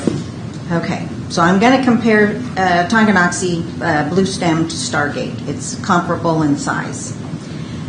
They have currently 4 of the 8 buildings are complete, and the development, when completed, will be a 1.2. I didn't hear, where is Stargate? It's in Abilene, Texas. Abilene, Texas. Yes. Sorry, I just didn't hear you. Anyway, one of the major concerns is the facility will receive an electricity. In receiving the electricity it needs, natural gas generation is being used behind the grid, including the GE Vernova LM2500 Express natural gas turbines, potentially the same as Project Blue Stem. The information available indicates 51 to 80 gas and diesel turbines in total.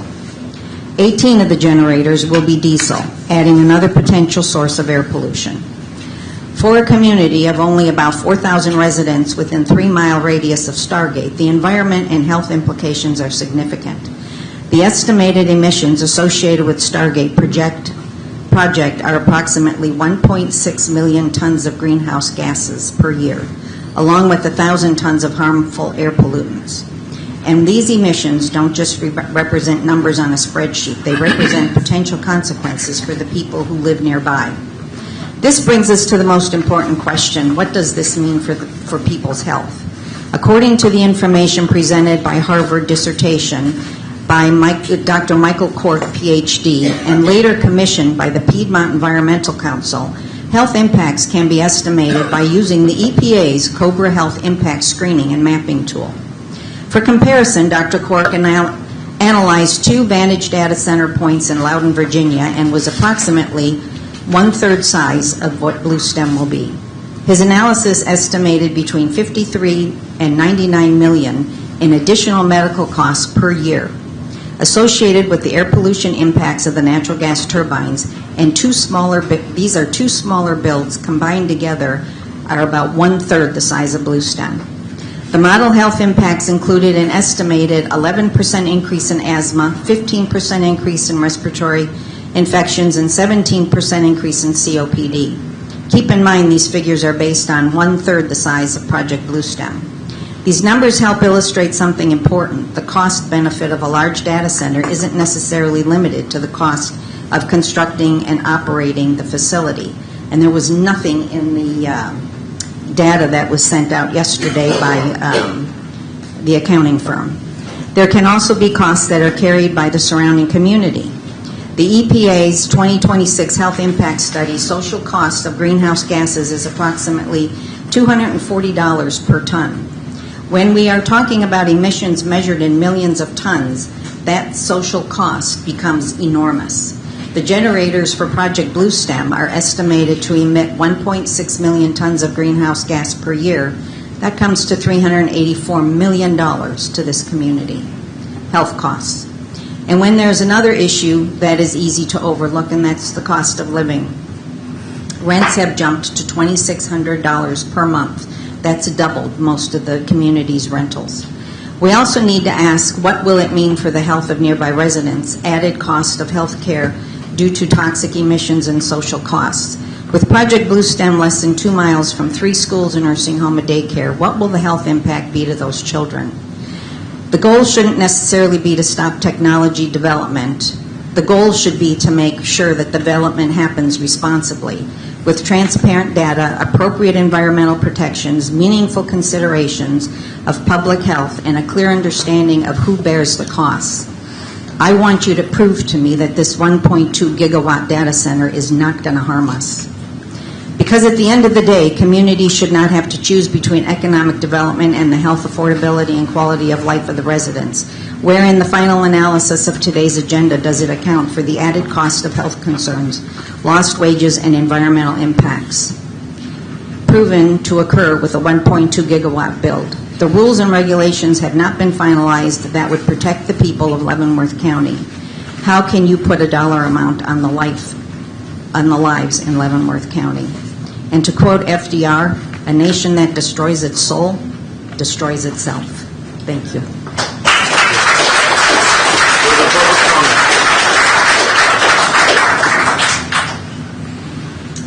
Morning. Good morning, Commissioners.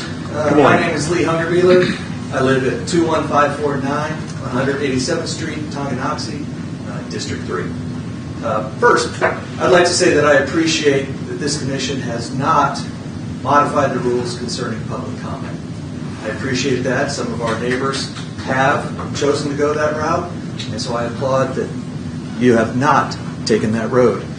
I also appreciate that you've agreed to add onto today's agenda the consideration of a motion to approve Resolution 2026-14, providing for a moratorium on applications for data centers in the unincorporated area of Leavenworth County. Personally, I believe that this is a demonstration that our commissioners are not only hearing us, but listening to us. Additionally, at the Leavenworth Planning Commission meeting on the 12th of August, a motion was made to table the proposed regulations and hold a joint work session with this council, possibly for additional public comment prior to the next meeting. That vote passed 8-1. I view both of these as positive developments, examples of our local elected officials realizing the benefits of deliberate, thoughtful decision-making rather than simply accepting the promises made on a developer's brochure or presentation without any legally binding guarantees. Guarantees that contain real, measurable standards and carry significant penalties for failure to maintain these standards. However, there are still a number of concerns that need to be addressed. One of the items on the agenda today is for the Council to consider a motion to approve the engineering proposal and contract with SMH Consultants for Phase 1 of the pavement preservation and turning movement improvements on County Route 1 and 222nd Street. This is right alongside the proposed site in Tonganoxie. The timeline provided by SMH for today's consideration presumes that they will be granted a notice to proceed today. The request for board action dated the 13th of August from the Leavenworth Department of Public Works states this project is being paid for with the funds set aside by Cloverleaf. Again, another presumption that they will receive a positive answer to their application. An additional item on today's agenda is the presentation of the Blue Stem Public Revenue Analysis. This analysis is interesting because it provides the disclaimer that figures in the report should be understood only as an early stage framework rather than a forecast. It also evaluates how the results could change depending on whether the site remains in unincorporated Leavenworth County or is annexed into the city of Tonganoxie. Now, these are only rhetorical questions that I'm going to ask you. I don't have any expectation of an answer from the board. But is the board willing to publicly guarantee significant property tax relief that this project could potentially bring, as promised by one commissioner? Is a hyperscale data center the only means available to us as tax relief? At what cost would we be willing to make this irrevocable decision? In closing, please carefully review information provided by both sides. Weigh the evidence, make decisions based on what is in the best interest of Leavenworth County and its residents, not what is supported by a party or what this decision could potentially do for you individually. I strongly urge you to allow an advisory referendum to be added to the ballot for the general election in November. In 20 or 30 years, what would be the impact of the decisions you make? Thank you all very much.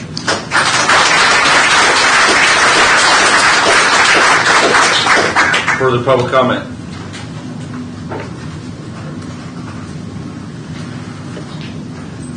Morning. Good morning.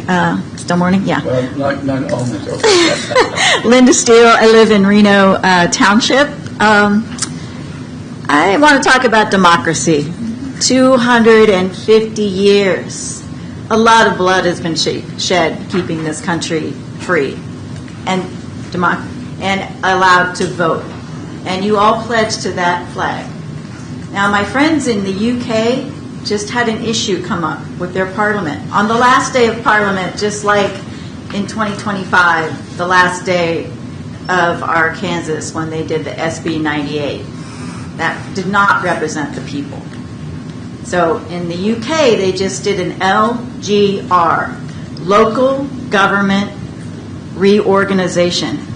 Basically, you would no longer exist. Your planning board would no longer exist. The people would no longer get to vote for their local government, their local schools, their roadways. Everything would go to suit the trillion-dollar industries. Now, we're already seeing that. We just had a pandemic where trillion-dollar industries controlled things. I know because I trained to work in the pharmaceutical industry. I know how to design a vaccine, and the first thing you do is you have a testing system. Yet never during an entire pandemic did we ever do immunity assessment. Still to this day, we the people are never given pre-vaccine screening. These are the things that happen when we lose our democracy, when we lose our right to our own local government. Right now, we have the 5 of you, and we have 10 planning and zoning gentlemen to look at this issue. And it's a big issue, and I understand. But I think instead of just going with some outside company coming in and telling us how to make money, we should develop our own industries. There's a lot of things we can do. Pollution of water? Well, let's figure out ways that we could come up with enzymes to take out PFAS. And then genetically alter algae. Or make the algae that we grow into a biofuel. Make wind energy and take everyone off the grid with a high surface area wind energy.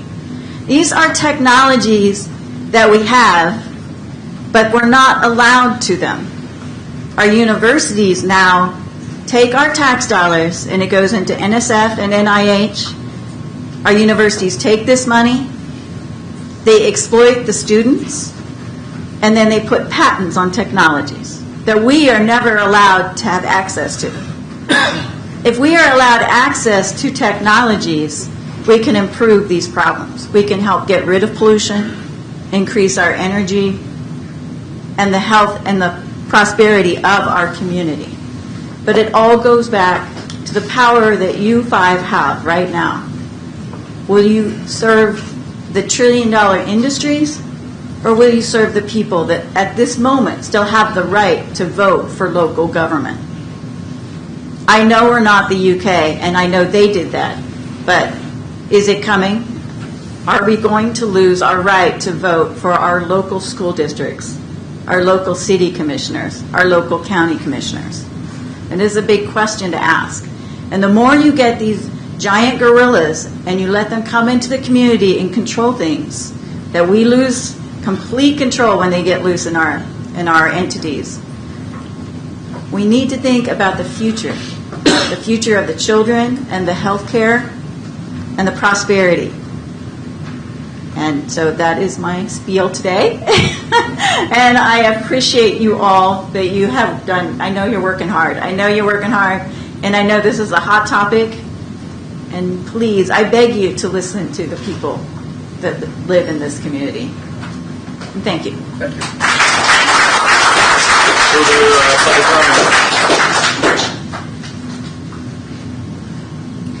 Cecilia Pruitt, 2100 Parallel Road, Tonganoxie. Good morning.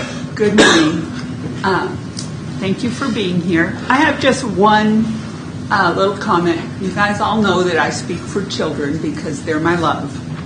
But I want to bring out some information from the Environmental Data and Governance Initiative. This was published on October 28th of 2025. Communities close to EPA-regulated data centers face heightened air pollution. This was a study of 550 data centers that were all built in accordance with EPA guidelines. What they found is communities living in close proximity, i.e. 1 mile, to EPA-regulated data centers have higher air pollution burdens compared to the national median, i.e. the 50th percentile for air pollution. So what I'm asking is that we can have a moratorium to last long enough to let our 3 new commissioners come in, and then that we can take some of this money that Bluestem gave us, I hope some of it is left over, and get some professional guidance on writing regulations, because this shows us that we can't depend upon the EPA. You know, we need something better than that. I don't think we can depend upon KDHE. I think it's too easy to say we'll follow their regulations. I think we need to do some studies and see for ourselves. I agree with Mr. Carlskent. People who are able to will take their children out of our schools. Unfortunately, what you find are many people financially won't be able to do that. I've told you all before that I don't speak for me, I speak for the children. I'm blessed because I'll go home 3 miles from this data center and I'll crawl up in the woods to my little earth contact home and shut all this out. What about the neighbors? They're not able to do that. What about the man who talked about his son and the seizure disorder? I'm begging you, please. Please, please, please think of children. Appreciate it.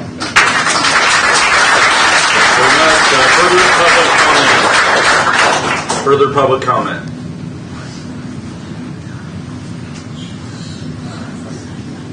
Tracy Mashburn, 19010 High Prairie Road. I asked last week that you consider the regulations, do it right. I know we're supposed to be in the race to win the data center race. That all sounds good. But there are countries who have stepped forward and come forward with green data centers. Check out Germany. They have regulations. They protect their people. They have them near major cities like this is doing. They use wind power. The thing is they have to follow the rules. We're setting this up basically, if y'all don't put the moratorium either back in place or put off the project till you meet with the county commissioners and go over the regulations and come back next month with the planning commissioners, you're unleashing a monster you won't be able to put back in a can. News blurbs have already been out that there's more already looking at putting them in Leavenworth County. I don't want to have to move. This is my home. I wish y'all would consider that. I'm surprised at some of the families that live in this county who don't want it, who aren't here. All the people in your, from what I'm hearing in Easton, that district, all of your districts, I'm surprised there were no flyers sent out in February to us, letting us know this is going on. You know, just trickles of information. And I'm disappointed. I have to track y'all down. I made phone calls last week, you know, and I couldn't even get a hold of anybody. So consider what you're doing and extend this. I mean, there are people that will suffer. There's kids with asthma. There's adults with it. You know, do it right. Because what I see is Tonganoxie, if property values go down because that thing is there, basically businesses will move in, they'll buy up the land, they'll put hotels and restaurants, and it's probably going to become, other than game day or when the park's open, a ghost town. And there'll be people make money, but it won't be the people that live there because they'll buy their land for dirt. Just dirt cheap. Thank you. Thank you. Thank you very much. Further public comment?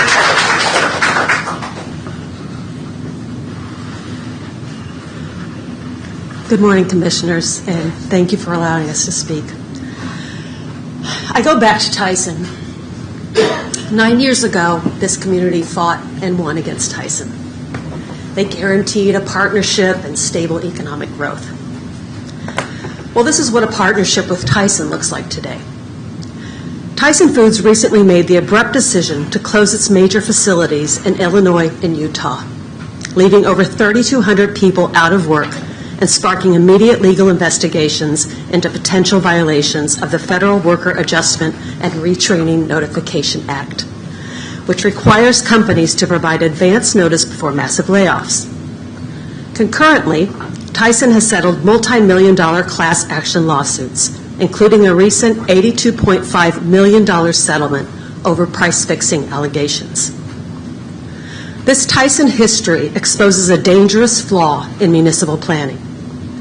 The temptation for local governments to offer massive monetary incentives, like property tax breaks or infrastructure concessions, based on the promise of long-term wealth. The reality is that corporations can pack up and leave whenever their bottom line shifts. When they do, the proposed long-term benefits vanish, and taxpayers are left holding the bag for the infrastructure costs. Yet here we are today, facing a new corporate proposal that requires us to look just as critically at the financial promises being made. And I want to highlight this. We must understand the sheer difference in scale. While Tyson was a multi-million-dollar project, Project Bluestem is a massive multi-billion-dollar development. If a multi-billion-dollar corporation can leave a community holding the bag, the financial exposure of a multi-billion-dollar project is astronomically higher. 1 billion. 1 billion is 1 million times 1,000. This project is 1,000 times the size of Tyson. If this goes through and the corporate promises fail to materialize, the financial burden shifted onto Leavenworth County taxpayers will be devastatingly harder, if not impossible, to recover from. I had more to say, but this brings me to the critical decision for this board. All of our commissioners, all of you, promised to safeguard our rural heritage, protect taxpayers, and carefully weigh the voices of our residents. You promised a leadership style rooted in transparency and deliberate, thoughtful planning.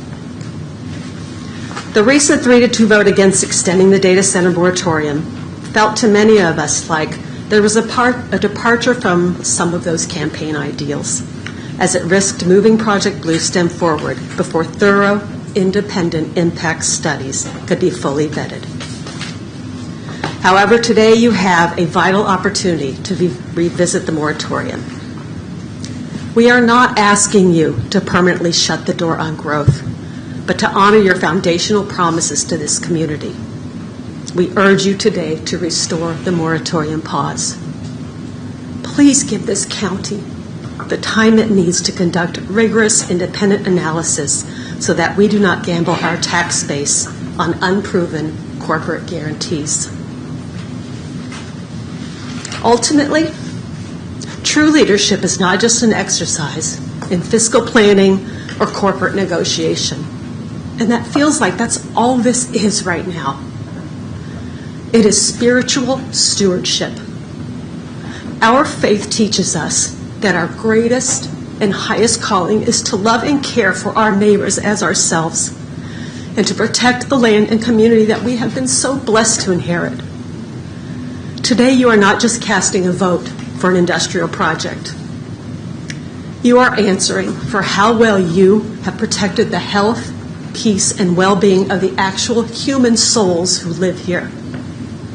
Please vote to restore this moratorium. Choose people over profits, and not just hear, but listen to the voice of your constituents.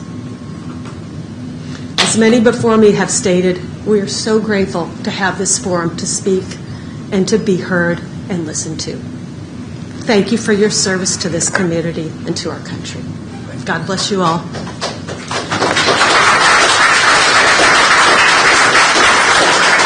Thank you very much. Very well spoken. Further public comments?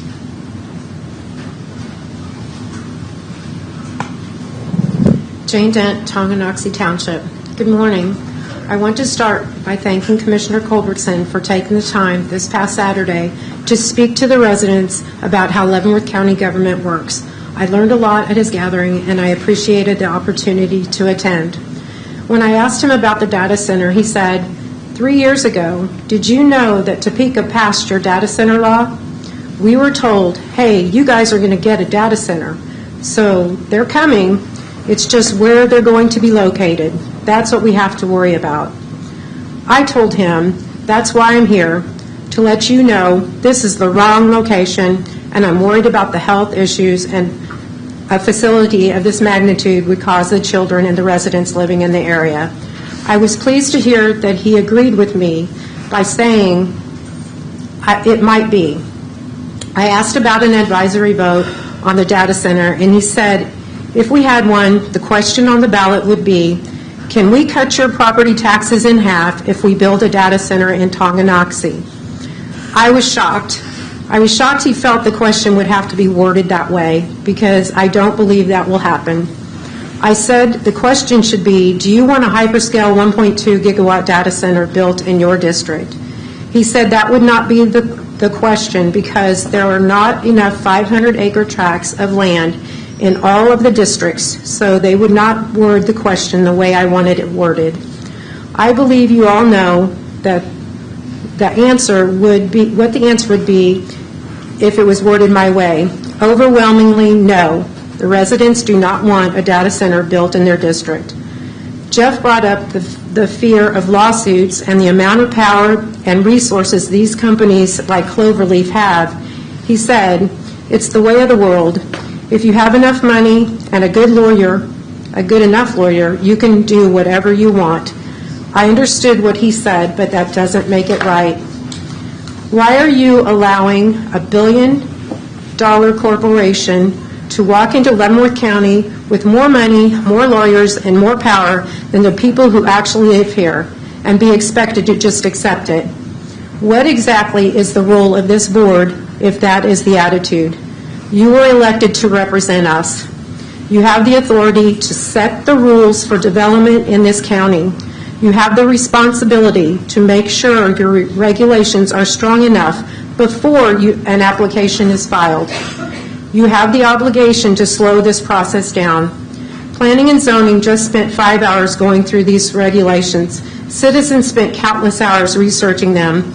And after hearing all of that, they voted 8-1 to table the regulation discussion and called for a joint work session in the evening with the BOCC and invite the public to attend and possibly make comments. The vote should tell you something. The regulations are not complete. Therefore, the document is not ready to be approved. There is no reason you should be negotiating with a position of weakness when you have the ability right now to strengthen our position. No one understands the consequences of a 1.2 gigawatt project. Figure them out before you allow an application to start driving the timeline. That is why the moratorium must be reinstated. The fact that it didn't get extended 2 weeks ago is an absolute shame, and how that vote went down was a disgrace. Put the moratorium back in place. Give planning and zoning the time they have already told you they need. Get our house in order before a billion-dollar corporation walks through the door, because at the end of the day, this isn't just about the money. This is about decisions that will affect the health and quality of life of the people who live here for the rest of their lives. Please, Mr. Dove, consider the 6-year-old little boy who has seizures caused by EMF exposures, and his home is adjacent to this property, this proposed monstrosity in your district. We're talking about our children. We're talking about my grandchildren. Children who will be playing outside at recess downwind from this massive industrial facility, while the adults in this room and you on this board have the opportunity to slow it down, ask the questions, and make absolutely sure you understand what you might allow to happen to our small community. I refuse to accept the idea that because a corporation is bigger and richer than Leavenworth County, we are powerless against it. We are only powerless if we choose to be. Please consider the moratorium for at least 2 years. Or better yet, like Mr. Smith said a couple weeks ago, stop talking about this. I know, please, I got to say this. Please do not accept the application from Cloverleaf and just tell them to go away. Thank you. Thank you very much. Additional public comment. Going once. Oh.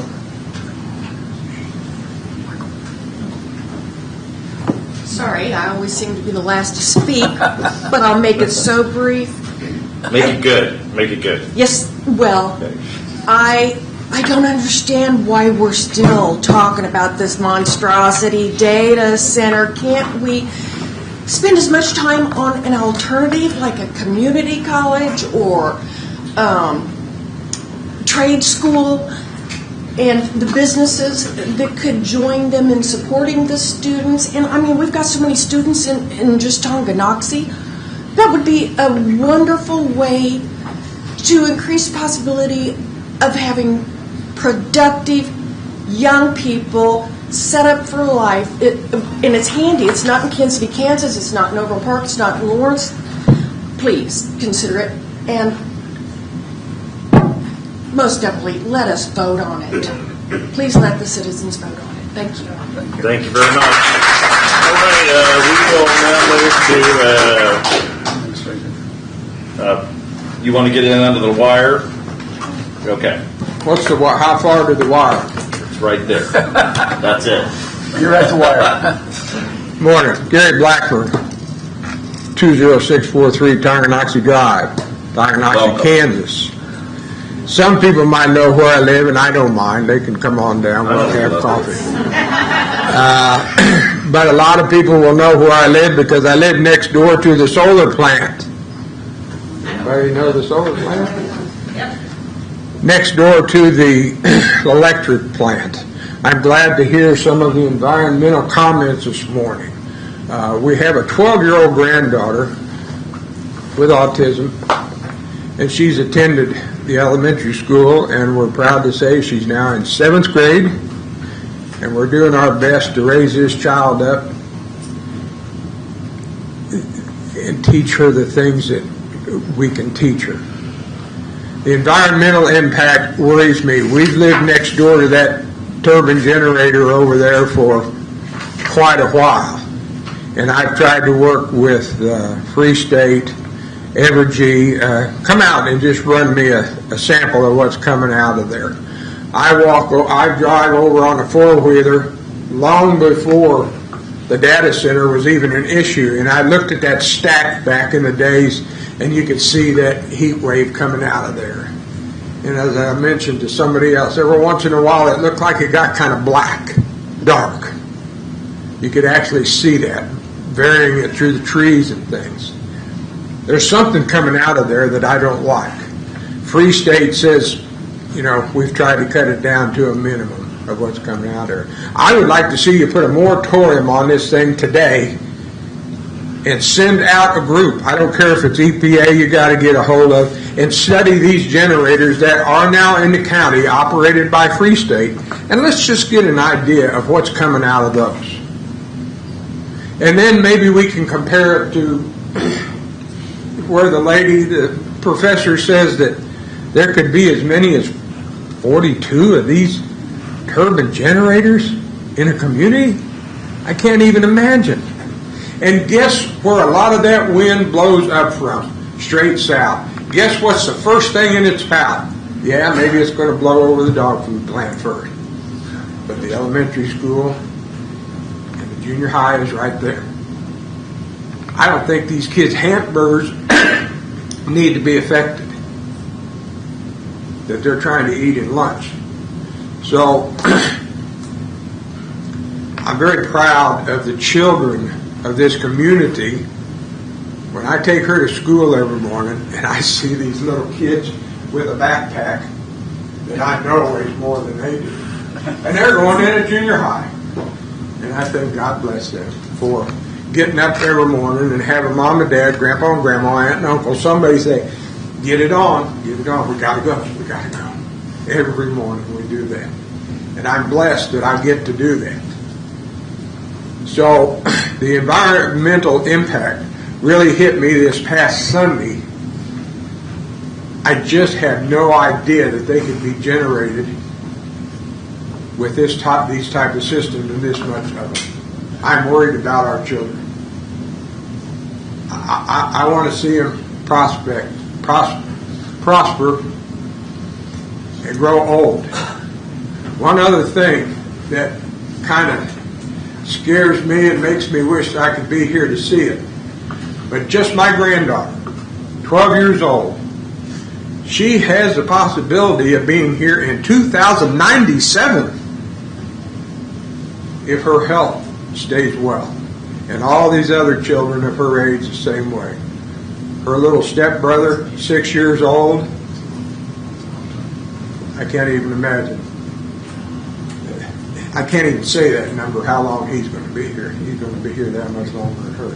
Take it into consideration. Consider an immediate moratorium on this project, and let's get it studied. Do it like it should be. Meat and potatoes, politics out of the question, and get this thing studied all the way around, especially the environmental impact. That's all I got. Thank you. Is that a diesel generator or is that a natural gas? Now it's gas powered. Gas powered. Okay. Thank you. Okay. All right. So we will now move to administrative business. Is there a county clerk report? Okay. Is there any more public comment? I kind of ended it, but I'll let you in. Come on. I don't want to cut anybody off. I can finish up. Are you all as amazed as I am about the people, the intelligent people who live in this county, but the research they've done, the emotions they've expressed to this commission and to the planning? I mean, I'm absolutely blown away. I'm blown away by all of you. I don't even have the words for it. But I'm a voter of Leavenworth County. I have been voting, not Leavenworth County, but since I was 18 years old. So I'm a believer in what we have here in the United States. So, but I've never been a political person. I'm a Republican, sorry, to some people. But I vote on both lines. You don't have to apologize. I go with how I believe and how the person is. Anyways, I've read this Project Boost Down Data Center. I don't always understand it, or didn't quite understand it. I did reach the conclusions that the report gave and was very concerned that it was so preliminary. That really concerned me, why we're even looking at something like that. But anyways, and that's already been discussed by people a lot more intelligent than me. So anyways, I've been following also the planning and zoning and the Leavenworth County Port Authority, because I think it's important now since I'm political. And I've looked at their videos, the Port Authority, and I've just gotten a feeling that they think that we don't understand things. Well, you can see by what everybody has been saying that, you know what, we understand. We understand what is going on here, and we're expressing it very well. So I went to their meeting yesterday, and they're very professional people. Very, very good at their job, I can tell that. They know what they're talking about. They have the drive to bring industry to Leavenworth County. But I wasn't able to get their agenda ahead of time, so when I got there, I received one. This is some of their projects and leads from July 2026, and this is all the projects they have, which, front and back, there's a lot going on in Leavenworth County. We don't need a data center. We don't. They're doing it. I mean, you know, they're getting the business coming here. We don't need a huge monstrosity, a data center. I've seen it. I've been in it. I know what data centers are, and we don't want this. The people have done the research. Gosh, people, let's get a moratorium, okay? Let's really figure this out. Ma'am, before Yes. you leave, could you give your name and address, please? Yes, Manette Holton, and I'm from Tonganoxie, Kansas. Address? Do I have to give my address? Yes. Yes. Okay. Unless you have a fear for your person, then you don't have I'm in Stranger Township. I don't like giving my address. Anybody that's any worth could figure out where I'm at. So. Okay. Thank you.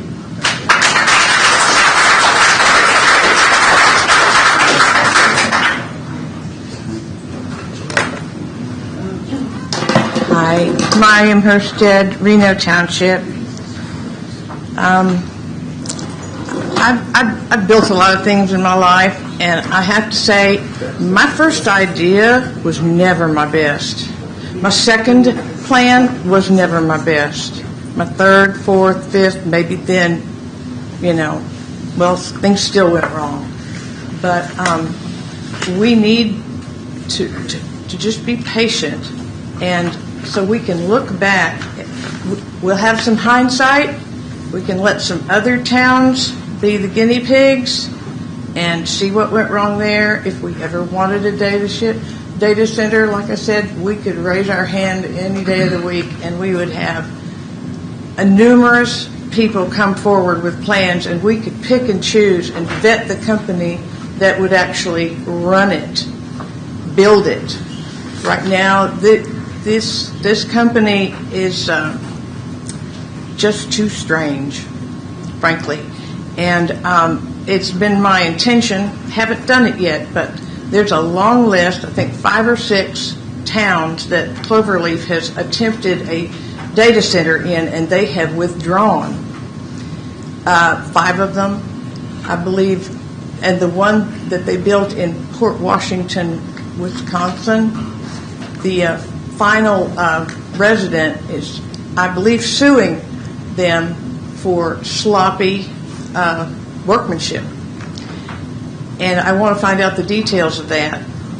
I think we need that information. And if we go ahead without that, we're not doing our due diligence.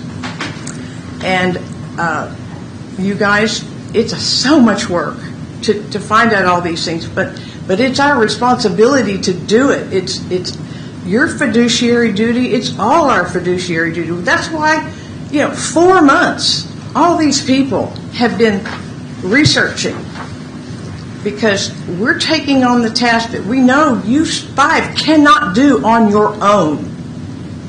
And we've got brilliant people out here who are still working day and night, trying to come up with the right things. Let's find out all the regulations of the ones that are working out well. Let's find out how to make it work if we wanted one. I think it would be much better if somebody proposed a small one or a few small ones, put them away from the city, but there's no reason we can't do that if we want. But it should be us driving these decisions. Just because somebody comes to your door and wants to sell you something, like, to me, these people are like the vacuum cleaner salesmen of the 50s. They're going to come in, and I know they've already done it.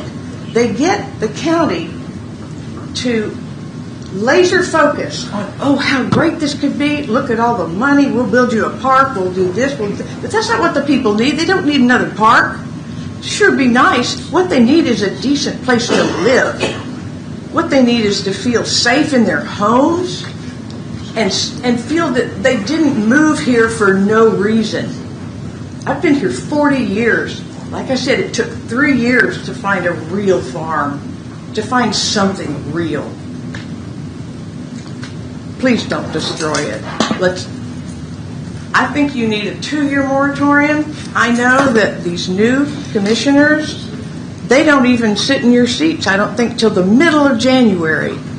They need at least 6 months to settle in and get a handle on this. So please extend the moratorium 18 months. That'd be good. Thank you.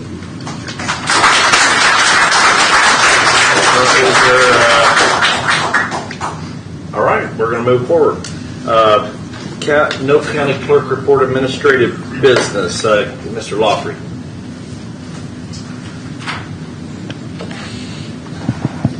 Commissioners, last week I had talked about trying to set up a virtual town hall. Just want to give an update on that.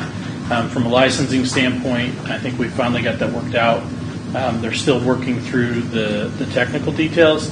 I want to make sure I can run a dry run before, so I don't have any glitches on the day of.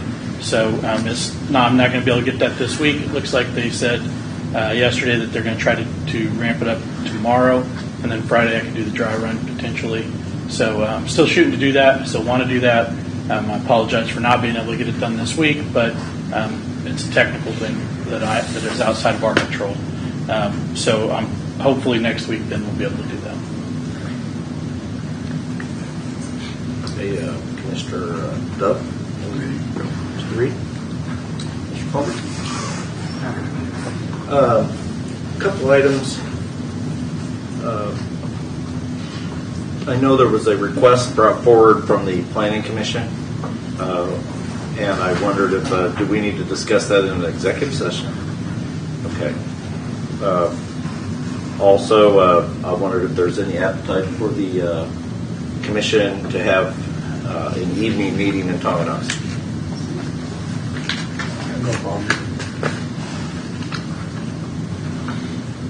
Comments? Not right now.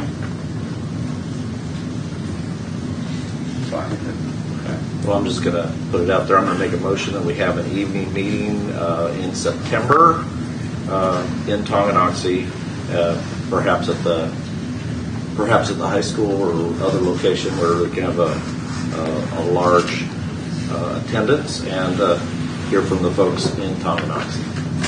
And that's my motion. Second. For discussion. Are you going to be able to YouTube that? I think we should. How can you? I think we'll have to make that part. We'll have to find the logistics of it. We'll have to make that part of it. Yeah. Is this in lieu of what Mr. Ari was just speaking of? There's just going to be a county commission meeting that we're going to move down to Tonganoxie That week. That week. And I know the preference is that it would be in the evening.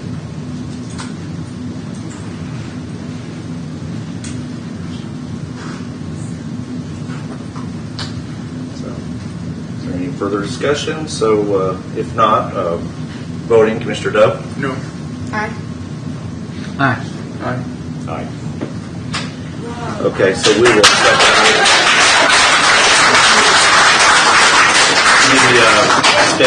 meeting. Maybe staff can come back to us with work on the logistics and when we can have that set up.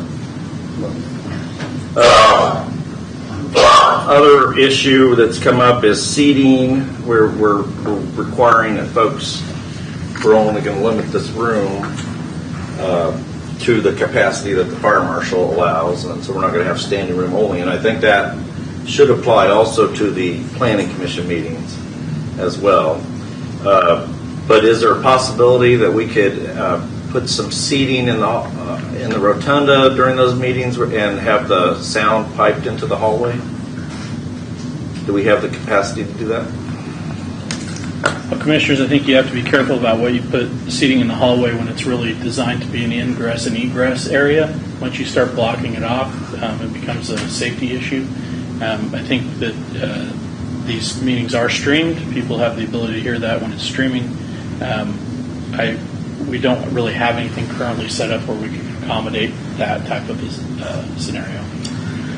I've been wondering for a while, obviously this meeting room, I don't know if it ever held the people or not, but it hasn't held them since I started coming in 24 or so to budget meetings. There's been people out in the hall and all that, and it just seems inefficient for the public.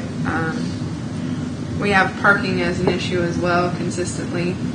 Outside of building a new courthouse facility somewhere, I don't know if we could maybe partner with something local like the Leavenworth School District building has more accessible parking, I think, and holds more people in the lobby and set up for similar to like if you're talking about using Tonganoxie High School if we go down to Tonganoxie. So I don't know during these types of seasons where we have a lot of people that want to come in if we can get a partnership together where we could have another location that was reasonably in the same vicinity but would facilitate the public more. But could we have staff research into that, if that's possible? You want to research an area to where there's an alternative location where we could meet, like Commissioner suggested. You want to research a different location to hold your meetings. That's what I'm asking. Well, I don't think you could cherry pick, is I guess the point. You can't 1 week say, well, we're going to meet here because we think we're going to have a big crowd. I think you would have to move your meetings there so that people know where you're at and that it's open, because I wouldn't want people to show up here thinking you're going to be here and you've chosen to move it to another location. So I think it would be more of a permanent move than a one-off move for a major event. Well, I'm just trying to figure out what the logistics would be. Or if we could add it to an agenda maybe so we have time to research it and see what our options would be. But like, I feel like we've probably been dealing with this maybe since mid-March and we don't know what the end would be. So I would think if we start holding them somewhere and then, you know, I don't know if it makes sense to do it indefinitely or not. Maybe it does. But periodically, well, this is the issue that's been really focused in the last little while, but over my 7 years as a commissioner, we've had periodically issues that are large issues, and I think at least we should explore possibilities. I don't know. Maybe we should just have it on the agenda for discussion. That'd be great. Does that? Yeah, I think one thing, I mean, Mark was right. You got to be careful. If we only had this many folks show up on certain issues, and I honestly think if we had done something sooner, we probably wouldn't have to have this place full like this. But the bottom line is, once you do that, I've seen it happen in other places where they end up having the wrong time and place, and they don't show up. My 6 years here, which comes to an end in the middle of January, there hasn't been that many, even with budgets and stuff like that. It just happens we've got one here that the people think about. So I think when we talked about before, when it was brought up half a dozen times, while we've got that going on, we should think about, okay, we're going to set aside our next 4 months or 5 months meetings in another location. And then when it's there and come back, I don't know if you want to do it the whole time. I guess we could, but it's something we really got to think real hard about. Because we've set up to tape, we can do it somewhere else, but this is just the best place right now for us to do it. But if we're going to continue to have these crowds, we definitely need to discuss it so we can make sure everybody can have a seat and have a chance to talk. So I'd say bring it back up and let's work session, maybe let's do some talking on it. As far as different locations, I don't know if it's really that big of a deal or not. Like when I was on the school board, we would move away from the Board of Education building and have a school board meeting at Warren campus or whatever. So we would announce it and then we would hold it at a separate location. But just a thought. Yeah. I think we should put it on an agenda and come back to it. Does that work for everybody? That was fine. That was fine. The fourth thing I had was a Kutek Rock consultation. I was wondering, I had chatted with county councilor about visiting with them about the regulations. I wondered if there'd be an opportunity when, I don't know if we want to do it as a group or work session, or we could have a conversation with the attorneys from Kutek Rock about both the battery storage regulations and the regulations on data centers, seeing kind of if we're sort of on the same page or headed the same direction with what we currently have moving forward. Well, Commissioner, if it's the consensus of the board, we can certainly set up a meeting. If you're going to go into getting legal advice, I would suggest you meet with them in an executive session if you have specific legal questions to ask. Does that work for everybody? All right, we'll have that set up. We'll do it in executive session. Okay, that's all I have. Is there so now we'll do is there a motion on the consent agenda? Mr. Chairman, I move that we accept the consent agenda as presented. Motion to accept the consent agenda as presented. Discussion? No discussion. Voting. Commissioner Dodd. Aye.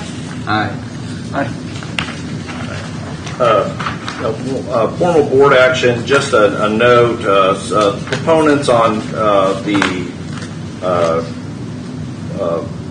letter E are not going to be able to attend today, so with the consensus of the board, I'd like to remove that from the agenda.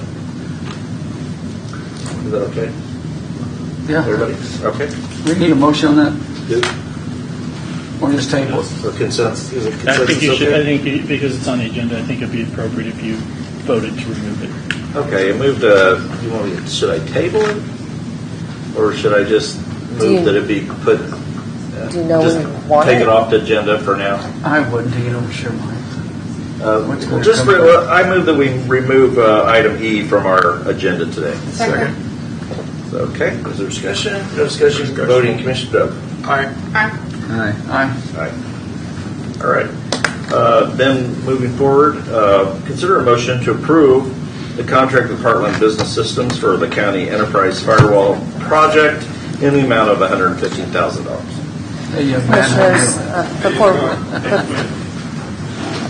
Before we begin this item, I would recommend that we excuse ourselves into an executive session on security. I believe one of you has a motion in front of you. Oh, okay. You want to go ahead and read it? How long, Mr. Mark? I think 15 minutes. And question before you read that. I have a couple questions related to our consideration that we're going to be talking about what the logistics or the legalities are with the moratorium. Can that be discussed in this meeting? You'll need a separate executive session for different topics. So this one I'm suggesting to discuss security. If you want to come back later in the meeting and go back into executive session to consult with counsel, that's a separate motion, a separate meeting. Okay. I move that the board recess for a closed executive meeting to consult with our attorneys and discuss confidential matters related to the legal interests of the county which would be deemed privileged in the attorney-client relationship as justified by KSA 75-4319B2, and the board resumed the open meeting at 11:45 a.m. in the meeting room of the board. Present executive meeting will be Commissioner Mike Smith, Jeff Culberson, Vanessa Reed, Willie Dove, Mike Stephen, County Administrator Mark Valerie, County Councilor Missy Brown, and Assistant County Commissioner Anne Marie Yasula. Is she coming? Commissioner, did you make the motion for legal or for security purposes? Legal. It's for security purposes. That's the other one. That's the one we're talking about. Okay, let's go back and try it again. Try it again. Take two. Y'all are in a hurry already. I move that the board recess for a closed executive meeting to discuss security measures and protocols for public meetings, including security procedures and emergency response planning, because discussion in open meeting could jeopardize the security of the open governing body, its employees, and members of the public as justified by KSA 75-4319B2 12, and that the board resume meeting at 11:45. There's a motion on the floor. Wait a second. And a second. Wait a second, Mike. In the meeting room, President of the executive meeting will be Commissioner Mike Smith, Jeff Culberson, Willie Dove, Mike Stephen, County Commissioner Mark Lowry, County Councilor Missy Brown. Is our assistant going to be with us? And Assistant County Councilor Anne Marie Yatsula. Oh, that's close. And I apologize for walking on you. That's all right. Is there a second? Second. Okay, we have a motion on the floor. Second. Is there discussion? No discussion. Mr. Dove. Aye. Aye. Commissioners, I would just note, I don't know if the motion didn't say it was and others as may be called to discuss security. We may have to call one others in. Do we have what? We have to call others in for discussion of security. Okay, so let's just. You can do it with this motion? Or do you Does want us to read everybody, I think the motion is fine if the commission agrees that you may need to call others in to discuss the security matter. Okay. Do you want us to do that as in terms of a vote? I think you can. I think we should. You can just agree that you may need others. Commissioner thinks we should. So okay. we want to amend let's just amend the executive session to allow outside IT folks to be made available to the commissioners. That is a motion. It is second. Okay. Is there discussion? No discussion. Mr. Dove. Aye. Aye. Aye. Aye. Aye. Let me open it back up. Go ahead. Okay, folks. Okay, the board has returned to regular session at 11:45 a.m. No action was taken, no decisions were made. The subject is limited matters related to specific non-elected personnel. And now I will go ahead and yield to our IT. Okay.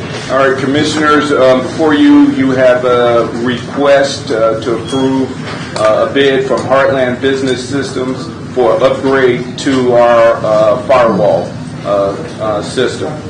This is going to increase the speed and security of the firewall.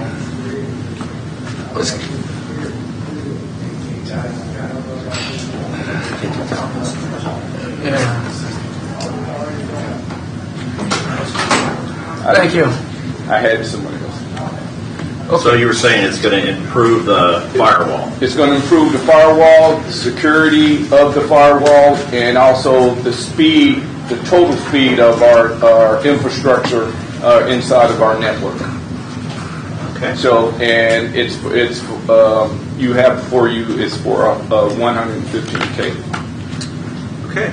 I make a motion to approve a contract with Heartland Business Systems for the county enterprise firewall project in the amount of $115,000. There's a motion, and there's a motion and a second. Is there further discussion or comments? The only comment that I have is thank you for going through this and making us catch up with the rest of the world as far as our securing our network. Any other comments? Yeah, we do appreciate your working on this. So voting, Commissioner Dove. Aye. Aye. Aye. Aye. There you go. Thank you.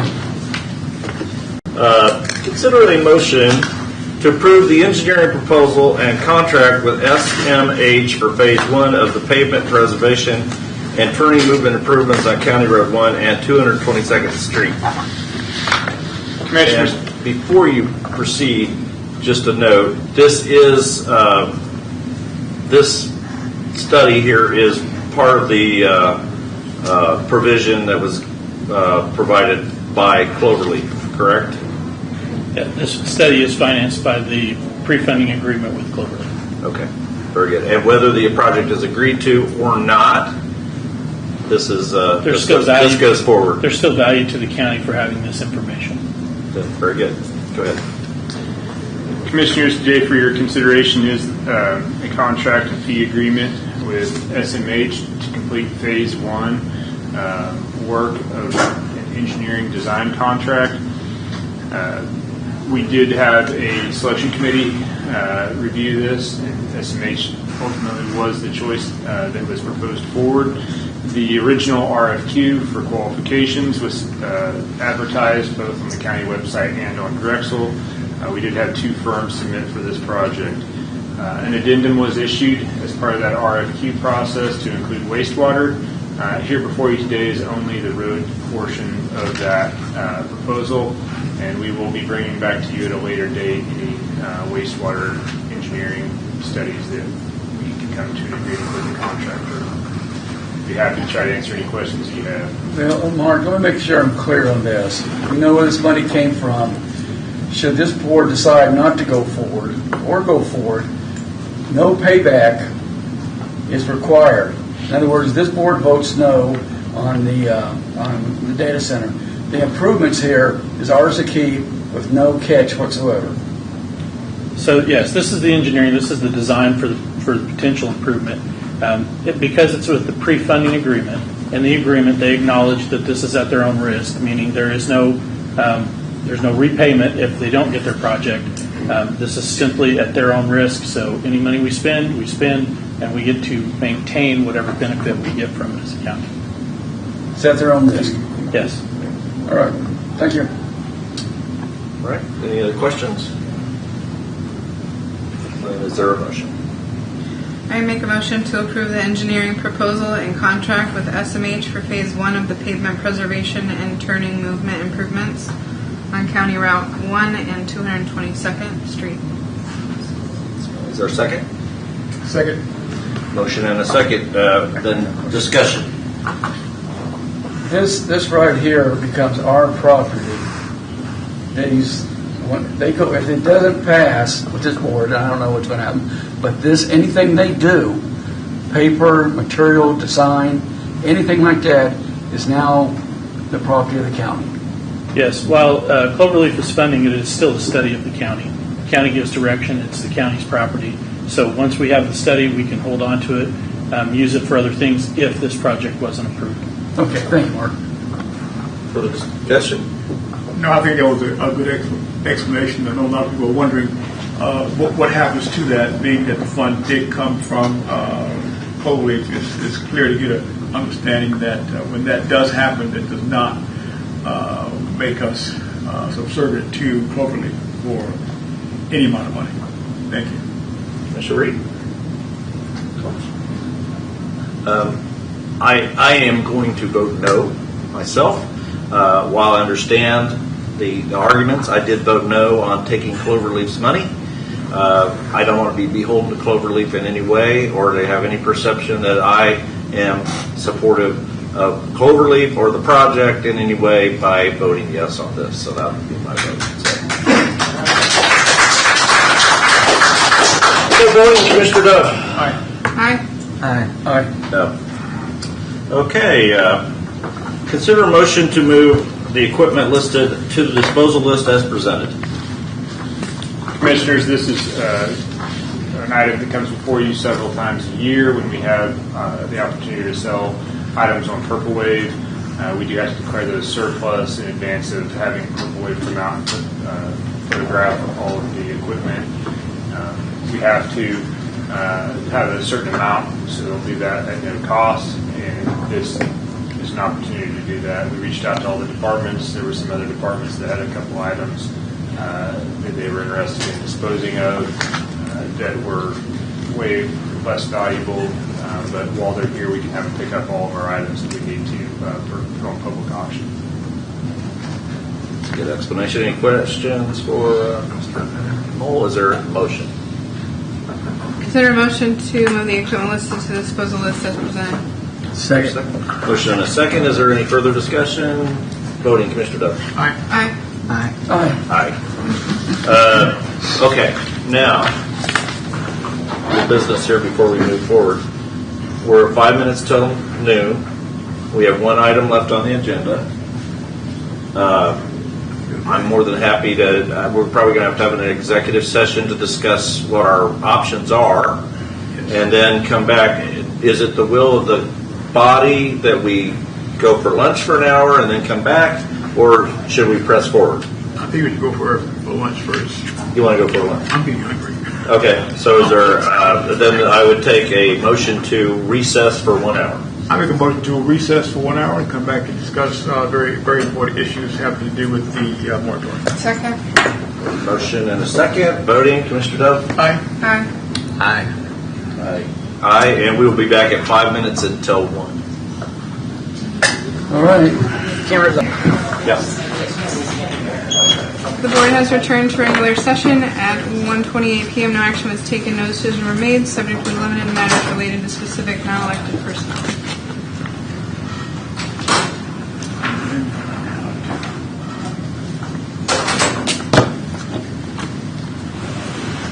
So we're back in session. I would like to have our counselor explain the application process. The application process for a PUD? Yes. All right. I would suggest we have John come over to go through the process, since I think you have questions on. Yeah, well, maybe we should. Commissioners, that's not on the agenda today, and I'm not sure that. In order for us to be able to vote on what is on the agenda, I need some information.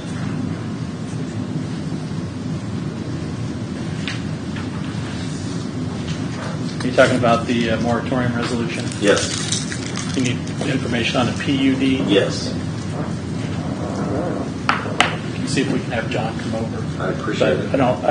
Typically, we don't bring staff over on items that aren't on the agenda because they can't be prepared for the conversation. Yeah, I don't understand. Is that the rest of the board's opinion? I think we need to have full understanding of what the process is.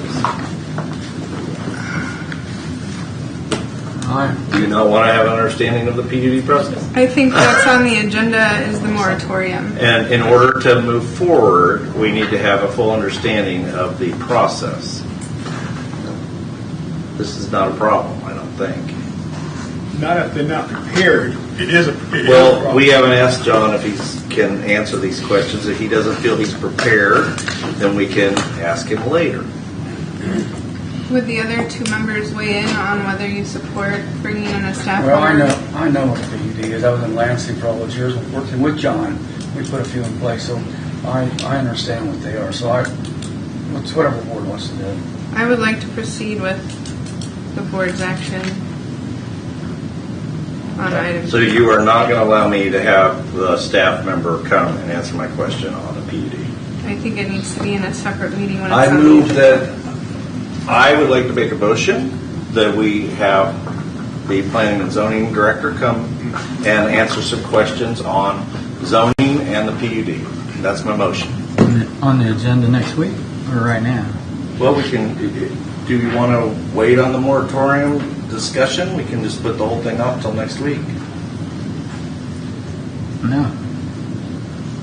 Because I have some questions related to the moratorium based on the PUD process. I get it, but we just talked about this a while back. You can't bring up stuff that's not. This is not. I'm not asking the board to act on anything. I'm asking that we allow me to ask questions. Yeah.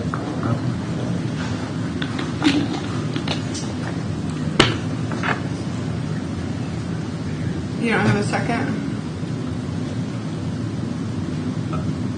I didn't ever realize I had to ask for a motion in order to have questions from staff. You know.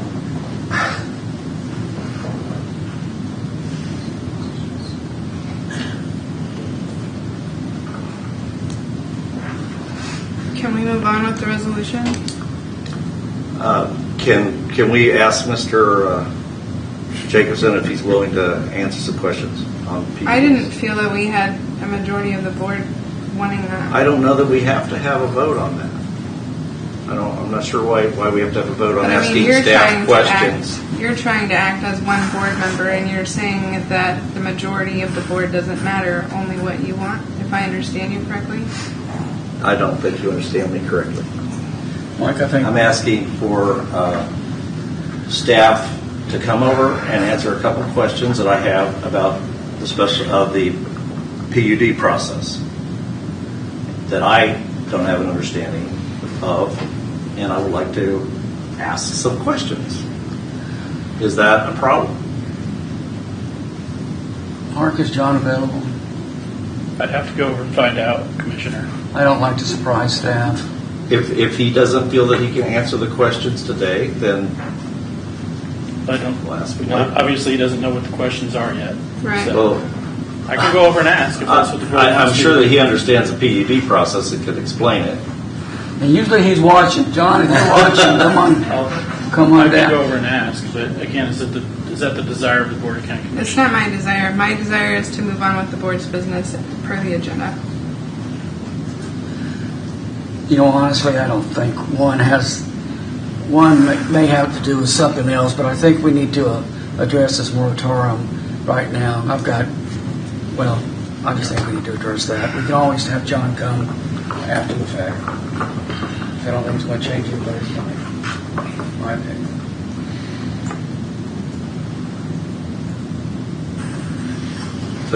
So you want to actually have a vote on whether I can ask staff a question? Commissioner, I work for all five of them, which you're aware. And when there's three... Well, then I will make a motion that we have the planning and zoning director come over here so I can ask him some questions about the PUD process prior to voting on the moratorium. I thought that's what you already did. That's what we did that. But you didn't get a second. Well, because it devolved into communication. So that's my motion. I'll give it a second for discussion. So I feel that when we have questions for staff, and it's this important of an issue for our county and for our community, that if I want to ask questions about the PUD process, which is the process they're using to introduce this data center proposal, that I should be allowed to ask the questions. And I'm just asking that the planning and zoning director be asked to come over here and answer some questions. This is not hard. Let's take the vote, Mike. Let's see. Okay. Voting? No. No. Yes. Yes. Yes. Okay. I will go to check. See if he's here. Thank you, Mark. Yay.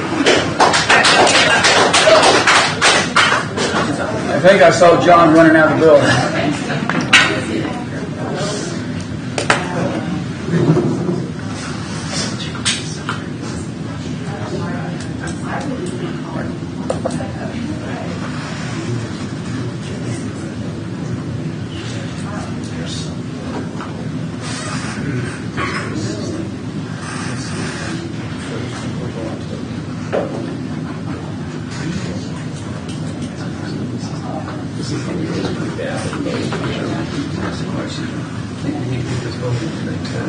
Unless there's something comes up.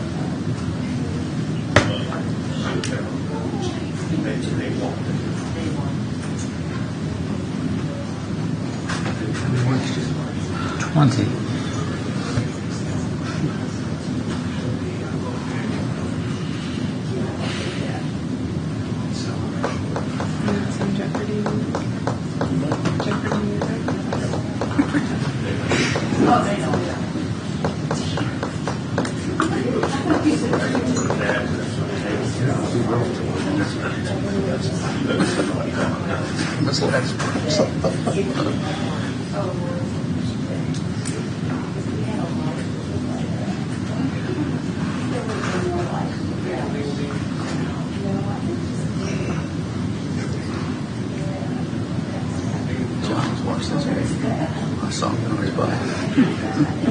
She's smart.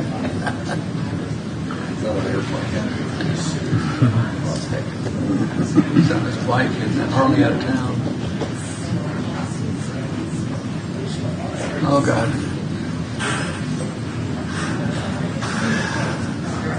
Hi, John. How can I help? Mr. Jacobson, welcome. Thank you for coming. I appreciate it. If you don't feel comfortable answering anything I ask, please say if you need more information or not. Can you explain to me, just in general, the difference between if a project was handled with a hard zone, just rezoning, flat out rezoning, what the differences would be as opposed to using the PUD process? Well, I guess it would depend on the type of project. Are we talking about a planned district? Well, let's just say, for instance, a mega project, so what we're talking about. It would typically. What's the difference between using the regular zoning process and using a PUD process? Does it help in the planning? Does it help? What does it benefit, and what's the pluses, minuses? Just I'm trying to understand the PUD process. In 7.5 years, I've only, I think, twice. PUDs are pretty common. So could you walk me through that? Yeah. Typically, the benefit of a PUD is you get a development plan process. And I think, can you speak up just a little bit? Yes. In a PUD process, you have a development plan process, as opposed to a standard zoning category where you don't have a development plan process. Strictly land use, that's where the decision is made, but with a PUD, you get a preliminary development plan at the time of rezoning. Then you must move on to a final development plan. That's the benefit. As opposed to how, let's say it's handled the other way, how would it be? It would be a standard zoning, and then platting if you needed it. If you didn't, it would move directly to permitting. And on a large project like this, is a PUD typical, or is it done different ways? It's very typical to have a planned district on a large project, yes. Okay. So was it the Cloverleaf's suggestion to move forward with a PUD process, or was it the planning office? Or how did that come to be? Well, they submitted an application for a PUD. I assume that they have professionals that read our regulations, and that's what they decided they should submit under. Okay. But they did not communicate ahead of time of what it should be? About what type of a process to follow? No, they didn't ask me what zoning category should we be in.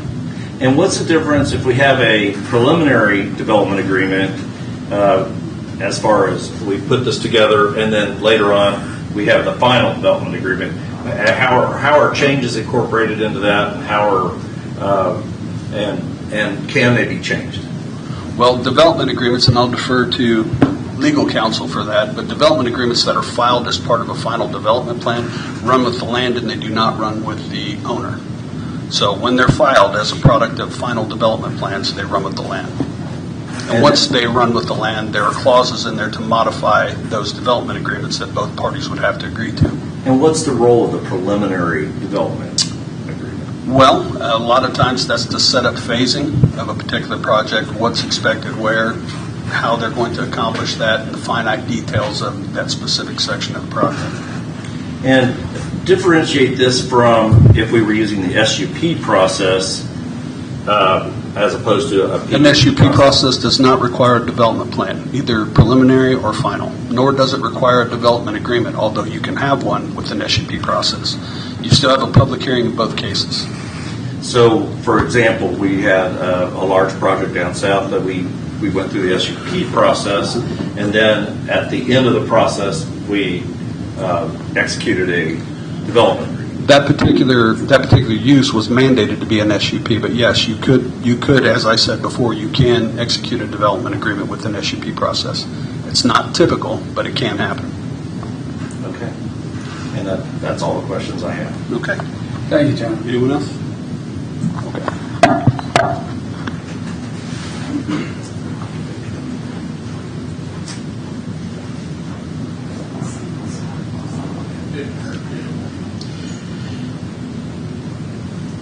So now consider a motion to approve Resolution 2026-14, providing for a moratorium on applications for data centers in the incorporated areas of Leavenworth County.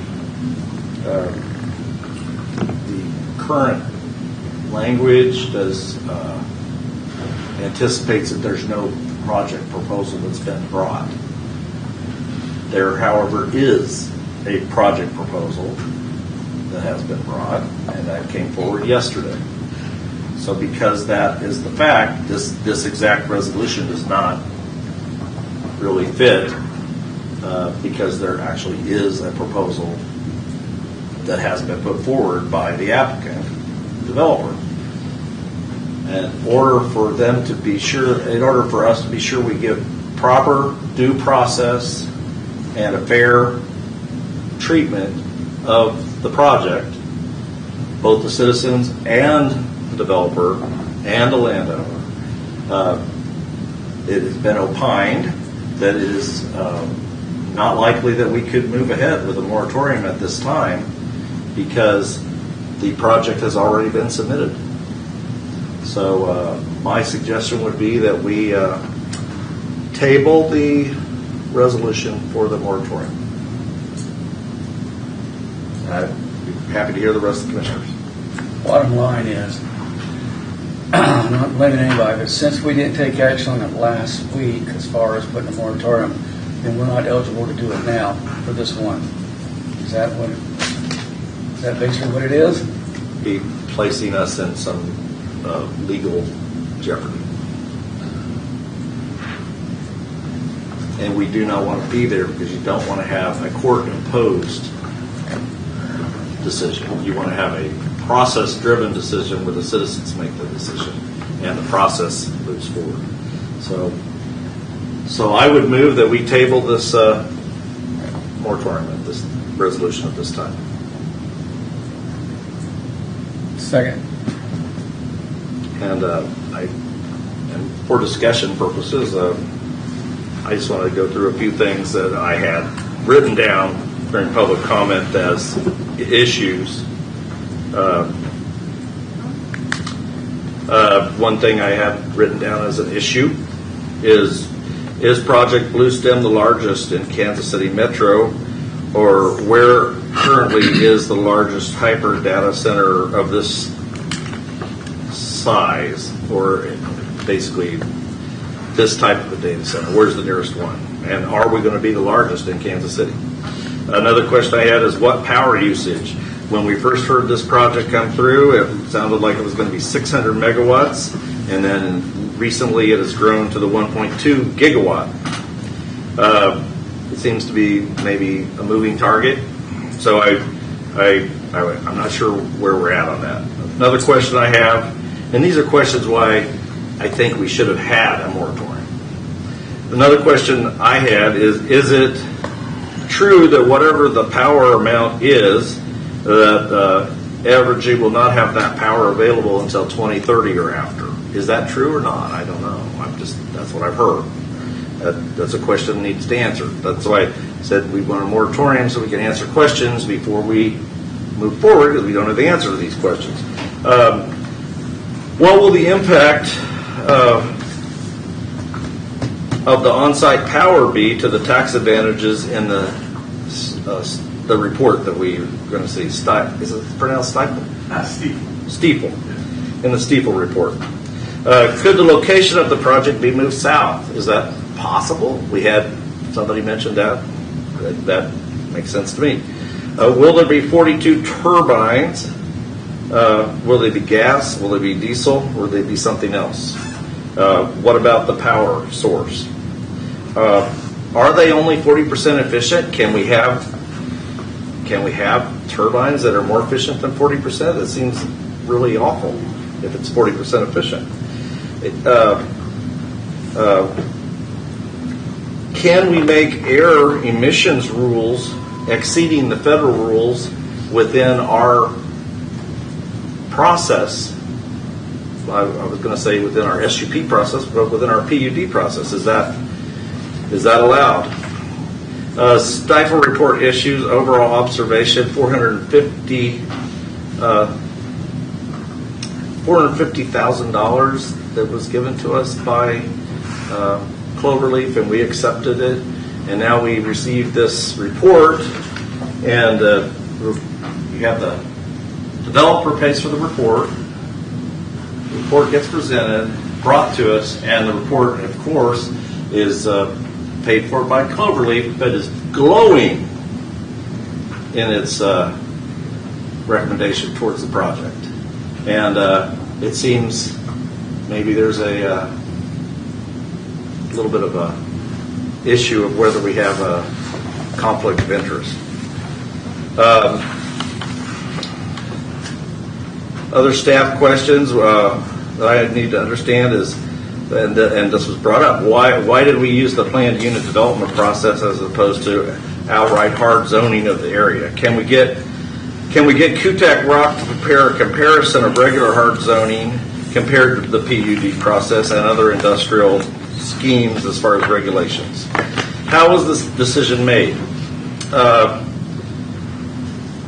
Also, can we have QTAC Rock do a study and evaluate the amount of property value that has been lost surrounding the data centers in southern Leavenworth County in the last 6 months? How much has the property values around the data center already taken a hit? And so we're starting at a lower baseline when we're considering the values. Also, the power plant, the emissions, is it going to be, this is just an observation. 10 or 15 years ago, we were closing down coal-fired plants. I work for the railroad, retired now, but we closed down the Sibley plant, we closed down all the power plants because we're concerned about global warming, global gases, and all these gases that are going to hurt our environment and hurt these things for the planet. And now all of a sudden, 10 years later, here we are. We're short on power, and we're going to put all these data centers up that become power plants. And I'm not talking small power plants, massive power plants that are putting out massive emissions. And doesn't it seem disconcerting? It seems a little disconcerting to me. So those are some of the issues when I was listening to you give your public comments this morning. I wrote down, and I'm concerned about it. I think we should have adopted the moratorium until the new commissioners take office last week. I think it's an abdication of our responsibility that we didn't do that. I think it's a very poor process, but commissioners are representing your district, so you'll have to give account to that. So that's all I have to say, and I'm sorry that we couldn't adopt this moratorium. So, voting? Before I take a vote on this very important issue, I've done a lot of studying on this, some late night conversations, and a moratorium to me would really not help us at this point in time. And the reasons for it is it limits the negotiations of the developer in good faith. And if they're going to be held to a standard, I think that standard should be put forth towards their binding in anything that they give the county.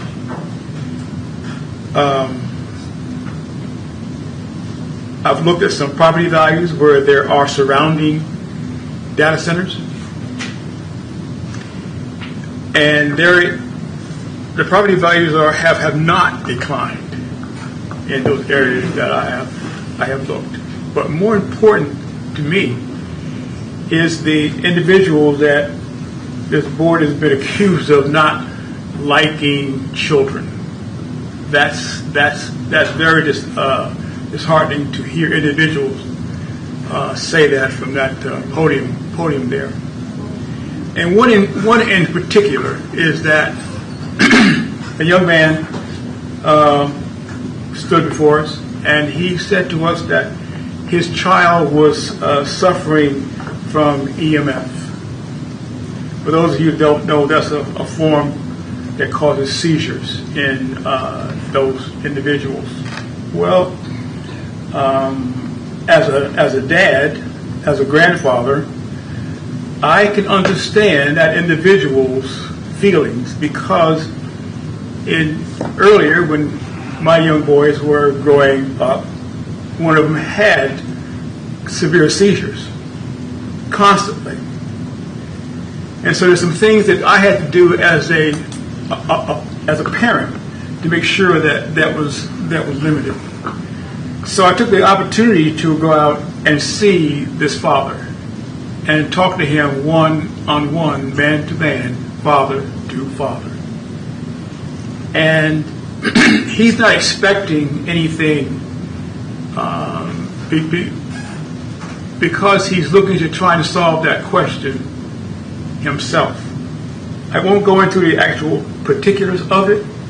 However, I have spoken to the individual developers of this project, and they are in process of looking at every avenue of safety that can be looked into to mitigate what could and could not happen. And so when I hear individuals come before us and they make these allegations of not caring about another human being, that is very disheartening, personally. Because we're all here to serve one another, not just ourselves. And I don't think that anyone here is trying to serve just no data center, period. I just can't believe that. So I'm just letting you know that from a board member's point of view, I understand these things are happening, and that we do take these things very seriously. I know I do. I know other individuals on this board also do. So I appreciate you listening to me rant on about some things that have been going on, and trust these words is that it's done for what should be better for our community, not just individuals. I don't want it because I don't want it. I'm done for that. Thank you. Commissioner Reed? None. Mr. Cullerson? Comments? Do you have any comments? Yeah, I just one. And I respect all the county commissioners. I've got to know them pretty well. But to me, it was sad that we didn't pass it last week, because that gave us the opportunity to continue with the comments we've heard from the audience, to continue to do due diligence to see. And I didn't think another 6 months, because I'm not against growth, but I still have some questions from my one sport experts to come in and talk to me about. But our vote last week cut that off. Now, we can go back and do another moratorium if the county commissioners want to, but this one that's already been filed has been filed. And I just think I'm just disappointed that we couldn't take just a little bit more time, no matter which way it came out, to sit down and go through this. We shouldn't have been in a hurry. There's a bunch of companies that are making these data centers all over the world. We didn't have to pick on one, or one didn't have to come to us. But now here we are. That's all. Commissioner Dove, my understanding that your belief is that property values around the proposed data center have not dropped or are not dropping? I've researched a couple areas where there has been data centers put in very, very, very close to us, and those property values have not dropped. So you don't believe down near the data center in Tonganoxie that the property values are dropping? I don't know if that's going to happen.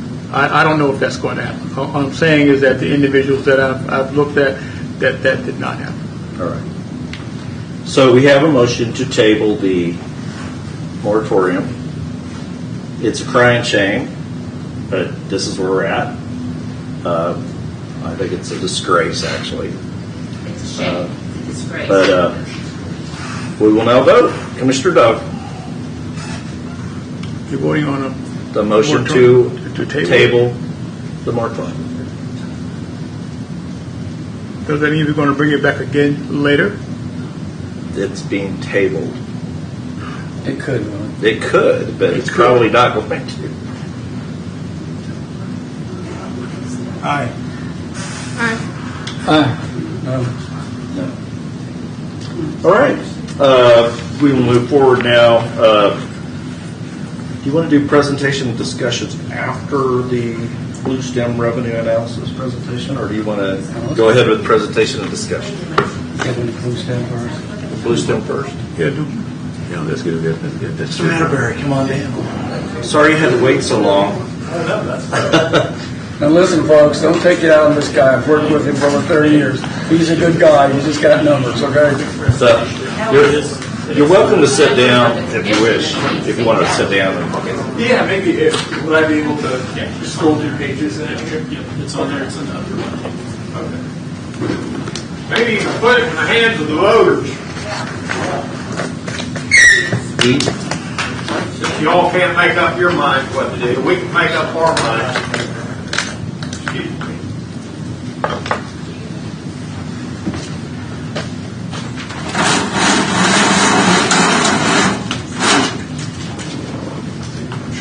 Do I need to push one of these buttons to get my work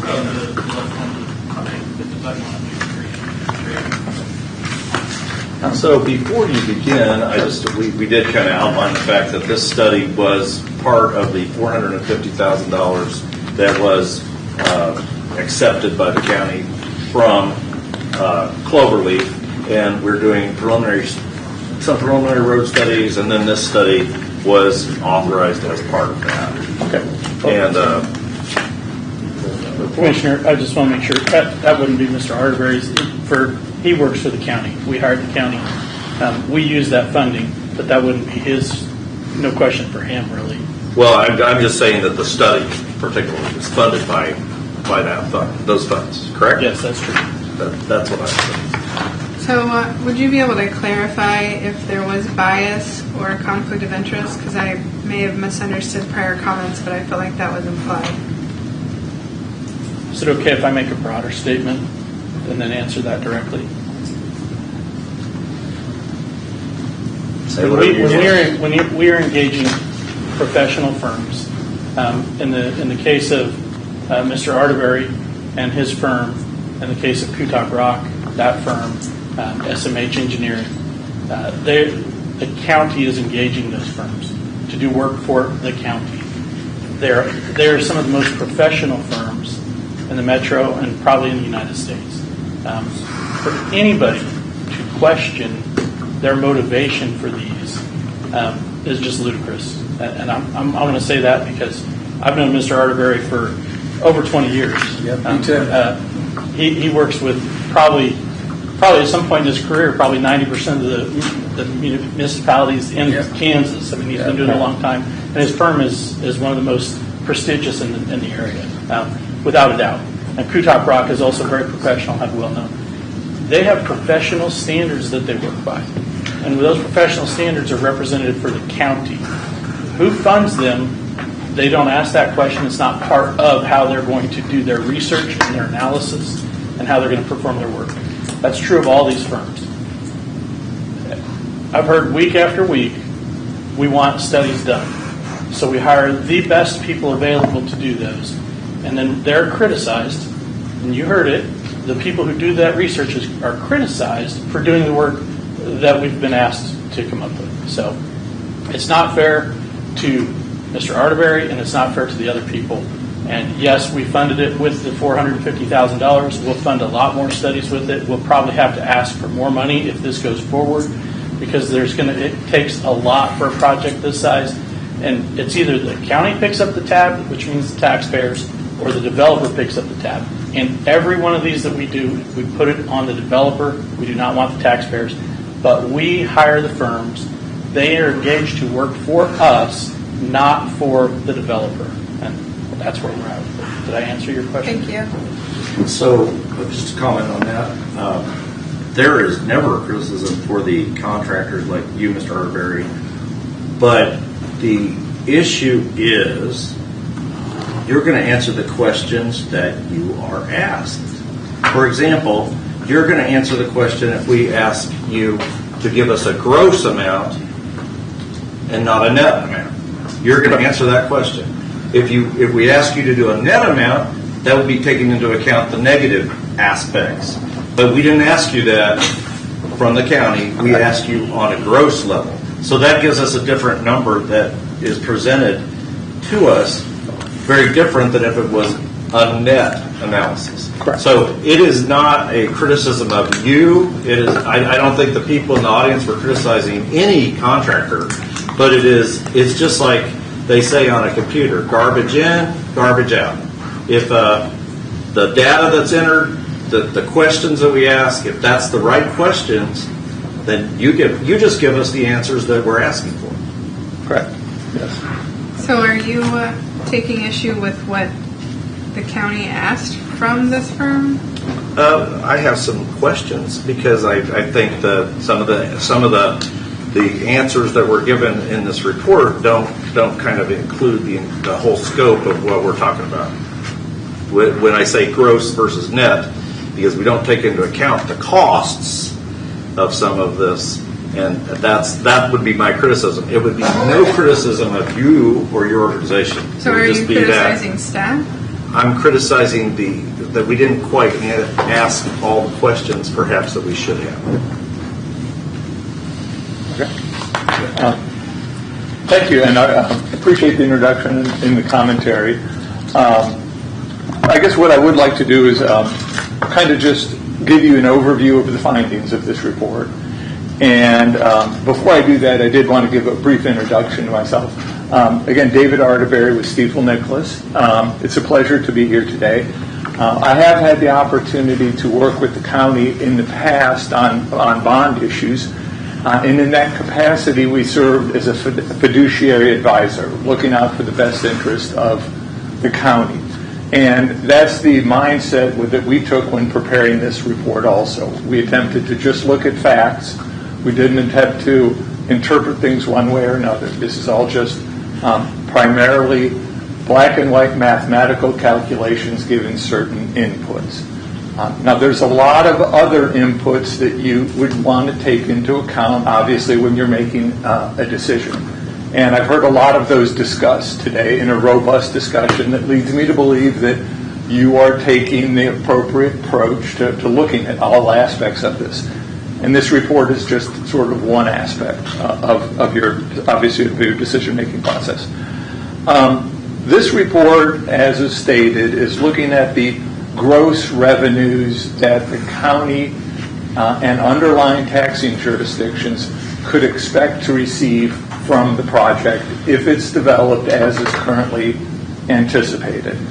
I'm assuming in the plan that was filed yesterday, there's nothing in there that's dramatically different than what I've assumed in this report. If there is something that's changed, then obviously the report would have to change. So this looks at property taxes generated, sales taxes generated, franchise fees, and a community development payment. It does not, as was stated by Mike, does not look at other costs that you might have incurred, like cost of fire service or police service or road maintenance.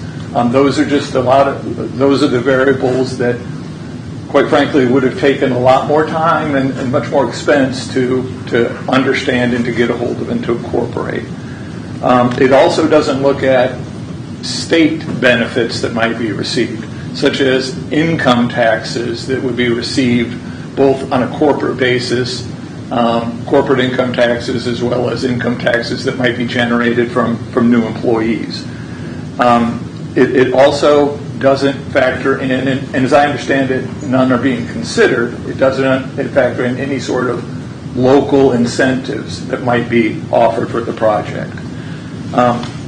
Finally, most importantly, this is not a recommendation. This is, from my perspective, purely numbers that I would welcome you to ask any questions as we go through this about. And again, these numbers, I said there's lots of variables here. So as I'm going through this, if you want to talk about one thing in particular, it's probably best that we just do it at that time and not wait to the end, because they're good-looking, a lot of numbers here. So, having said that, first thing I kind of wanted to do was just sort of really quickly go through sort of highlights or sort of main points of this report. First, the report just basically starts out by giving an overview of the project that we've undertaken here, which I've described to estimate gross revenues. And then it's followed in Section A1 by a description of the project itself with a map of the project. The thing I've mentioned here is what we are looking at is the revenue being generated from, let's see here, where is this? Yeah. There would be a total of 5 buildings created. The data center, represent the data center operations, as well as 1 office building and 1 warehouse. Total square footage of about 4.1 million square feet.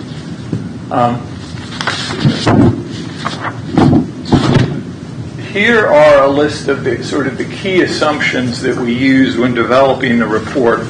And some of these I've already kind of mentioned.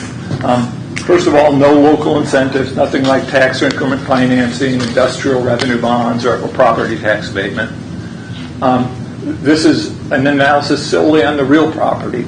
The personal property, or the servers and all the IT equipment that are inside these buildings, are exempt from property taxes pursuant to Kansas statutes. Nothing that the county has done. This is just the way the law is written, particularly as it relates to Senate Bill 98 that was passed a couple of years ago that exempts all of this equipment from both sales tax as well as property taxes. The electricity being purchased, as we understand it, and as was mentioned, I heard earlier, it's a 1.2 gigawatt facility. Based on information that we received from Evergy, the cost of providing that would be approximately the cost, I should say, the amount that would be charged to the data center once everything is up and running would be about $168.9 million per year. That's, I'm assuming, based on today's dollars. By the time the project was fully implemented, and it will take about 5 years for full build-out, that number, based on just a 2% growth rate, would grow to about $742 million per year of electric bills. Project would be phased in, as I mentioned, over a period of about... I did have a question for you on the electricity. Yeah. The electricity assumption is that it would be stable from year 5 forward to year 30, correct? Right. So we know that they're building power plants on the premises. If there is, I'm assuming that the power generated from those is not going to be producing any kind of a revenue source. So transition, let's say that they're using the on-site power to a higher degree. I mean, is your assumption that the power is all coming from the grid? Or what's your assumption with these on-site power plants? Commissioner, can I clarify something? Yes. The proposal does not have any on-site generation. The generation is off-site as part of a second application. It's not behind the meter for the data center. So the on-site power... There is no on-site power generation as part of the data center. It's part of a separate development project that's in that area. So explain that to me a little more. So the on-site power is... If you look at what was proposed, it has data centers. And I have not seen the proposal, by the way, so I don't know what the plan that is in Mr. Hargrave's report, the layout that's been available since, I think, April or May, shows the data center buildings, a warehouse, and storage. If you're looking at the right side of that, which is the little carve-out where it shows generation, that is not part of the data center. That is a separate project. There are 2 applications, one's for the power plant and one's for the data center. So how do we differentiate those as far as this calculation? They were not included in that calculation. So, okay, so I'll clarify my question. If a power plant comes online that reduces the grid usage, then that's going to change your numbers. Correct. And reduce the amount. So I don't know what my understanding was that the power plant this is from the work session, was only going to be for redundative power, not for powering. That was not part of the work session, Commissioner. Part of the work session, they have on-site backup generators that are only for the project.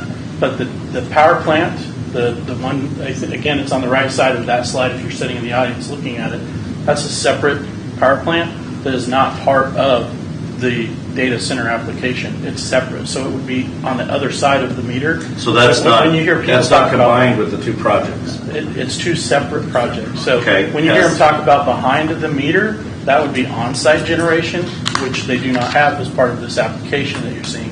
The generation is somebody else's generation. It may still be funded by the end developer, but it's not part of the data center. So, still gets back to the same question. If there's a reduction in the amount of power coming off of the grid, or for whatever reason that there's other power sources, that will reduce the amount of revenue coming into the county.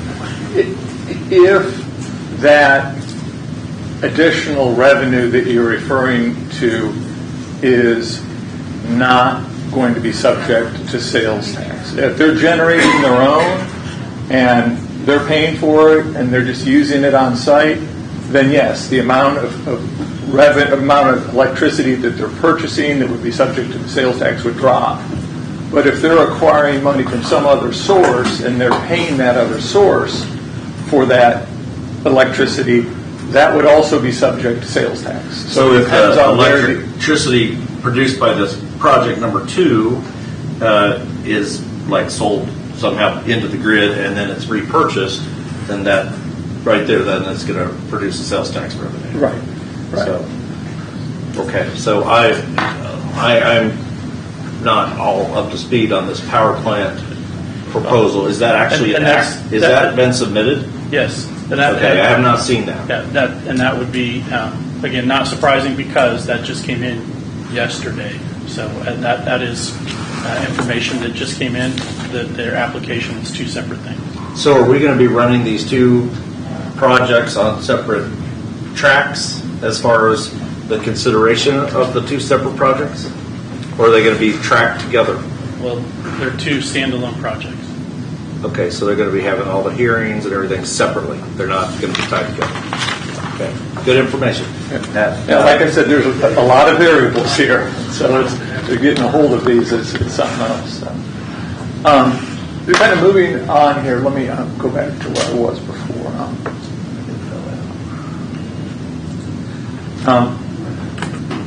As I mentioned, the project would be phased in over a period of 5 years. I want to clarify, all of the IT, or the servers that would be located in this facility are exempt from annual property taxes, and that's been a feature of Kansas statutes for a long time. Senate Bill 98, when that was implemented a few years ago, what that did was that eliminated the sales tax that would be paid typically when servers would be delivered to the site. So just like if you're purchasing something off the internet and it gets delivered to your house, you pay sales tax based on your location. Other forms of property in Kansas that are purchased by companies and delivered to those companies, those companies would pay sales tax on it. But Senate Bill 98 specifically exempted sales tax from being charged on the delivery of servers to these data centers. That is a massive number. It's millions and millions of dollars. It's not factored in here because that's not a local revenue. That's revenue that's foregone by this. Is that right? No, that would be a portion that would be local. There'd be a portion. Yeah, that's true. That is. Yeah, would be revenue that would be. But as far as your report here, what I've read, that's That would be part of the net. You're not even considering that here. That's part of it. That's foregone revenue that if the project weren't coming in, if you didn't have the project, you wouldn't be receiving this revenue, that revenue anyway. But if you did have the project and Senate Bill 98 was not in effect, then you would be collecting even more than what is shown in this study. But that doesn't create a net negative. No, it does. No, it doesn't create a net negative. It's not a reduction from the amount of income that this report shows you. What it means is that were that Senate Bill 98 not in effect, instead of having this much in revenue, you'd have this much instead. It may not be part of the net for this document, but it is a cost. It is a cost that the state has decided they're going to offer in incentives in order to bring these facilities into Kansas. They're offering this incentive, and that is the cost is we're not collecting these taxes. Yeah, it's sort of an opportunity cost. The cost Right. you would not otherwise have. Yeah, or a revenue you would not otherwise have. They're giving it back. They're foregoing. Yeah. Finally, I mentioned here state income taxes are not included in here, as well as corporate and personal income taxes that might get paid. Down at the bottom of this page here, I wanted to make sure you saw where we got our revenue from in this analysis. Estimated appraised value was received from the county, and we actually did a little bit of research, and the figure that they provided to us was for the data centers. They would be valued at approximately $415 per square foot. We did a little bit of research, and that seems to be very consistent with other data centers that have been built around the country. The electric consumption, as I was mentioned before, was provided by Evergy. The franchise fee rate was provided by the city of Tonganoxie. Mill levy rates, we just got those off the county's tax mill rate sheet. And then finally, how local sales tax gets allocated amongst the local jurisdictions, that's information that's a formula that's driven or prescribed by Kansas statutes. So that's sort of a summary of some of the inputs that we used and the assumptions that we used.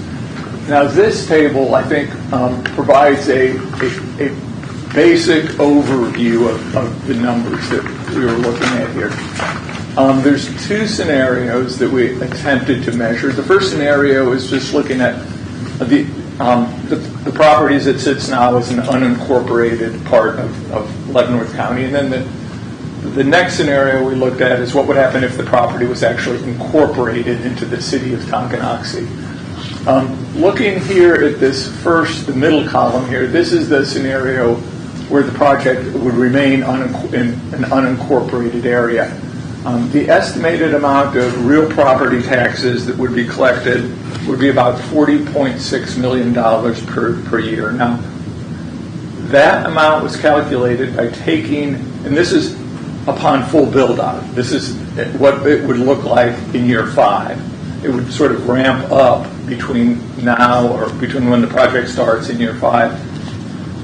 The way that number was calculated is what we did is we took the 2025 mill levy rates and we multiplied that by the assessed valuation of this new property.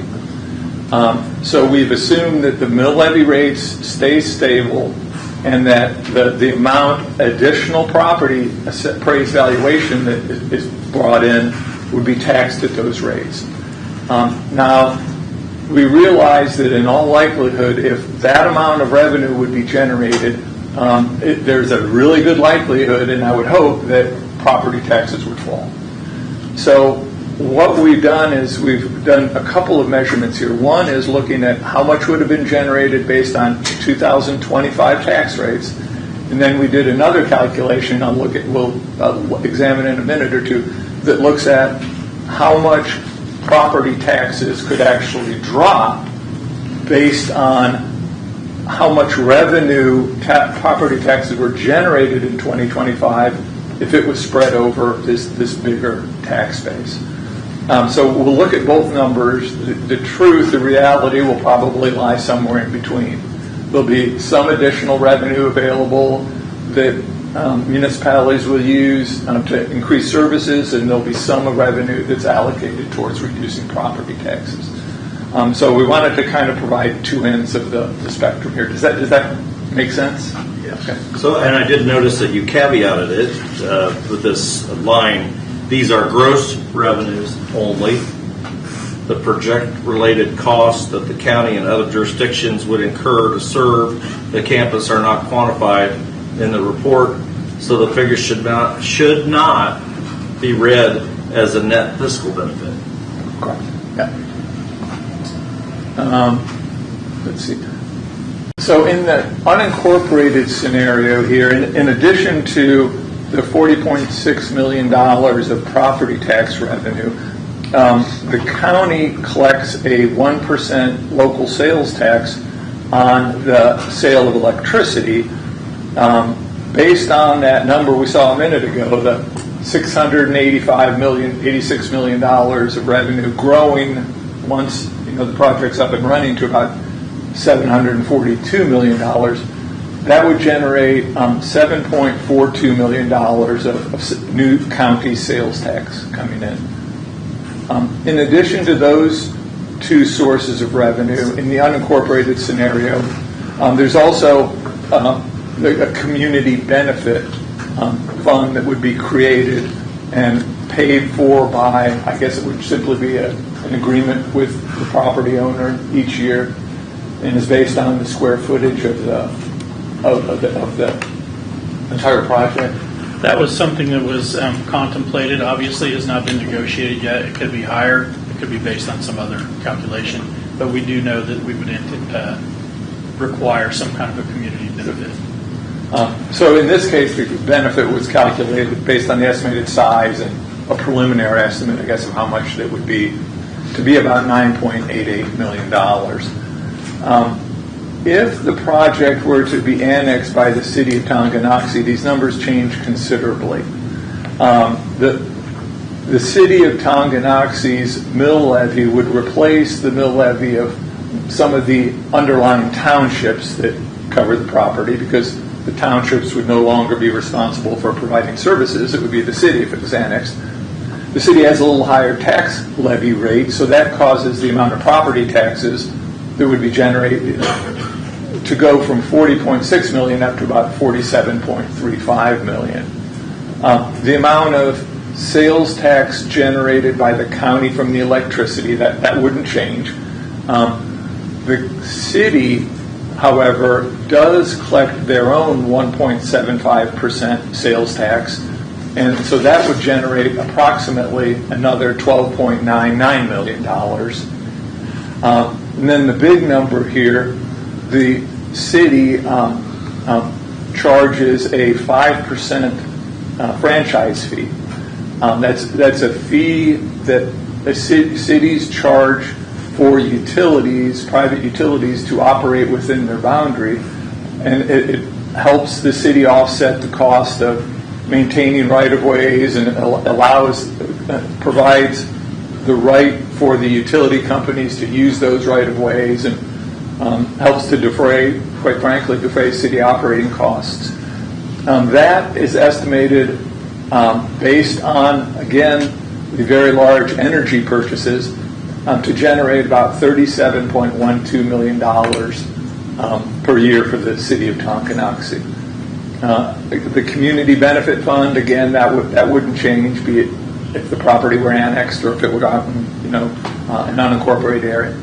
So the total revenue per year in the annexation scenario would be about $114.77 million. Let's see here. On the next page, we just show some of this in a graph format. On this page, what we do is in this section, we take a little bit deeper dive into the different sources of revenue. And you can read through here, it basically talks a little bit about how property taxes are calculated, and the different, here you see the different mill levy rates that I was referring to. In the unincorporated areas, the mill levy is about 122, 123 mills. And in the annexed area, because the city of Tonganoxie has a little higher mill levy, the mill levy rate was up to about 142.775. Here, per data hall, we just threw this number in here, that represents about a little under $8 million per data hall. And again, there's 5 data halls and a couple of other buildings. And here's where that number, again, $40.6 million shows up. We do include here a total for over the 30-year life of the issue.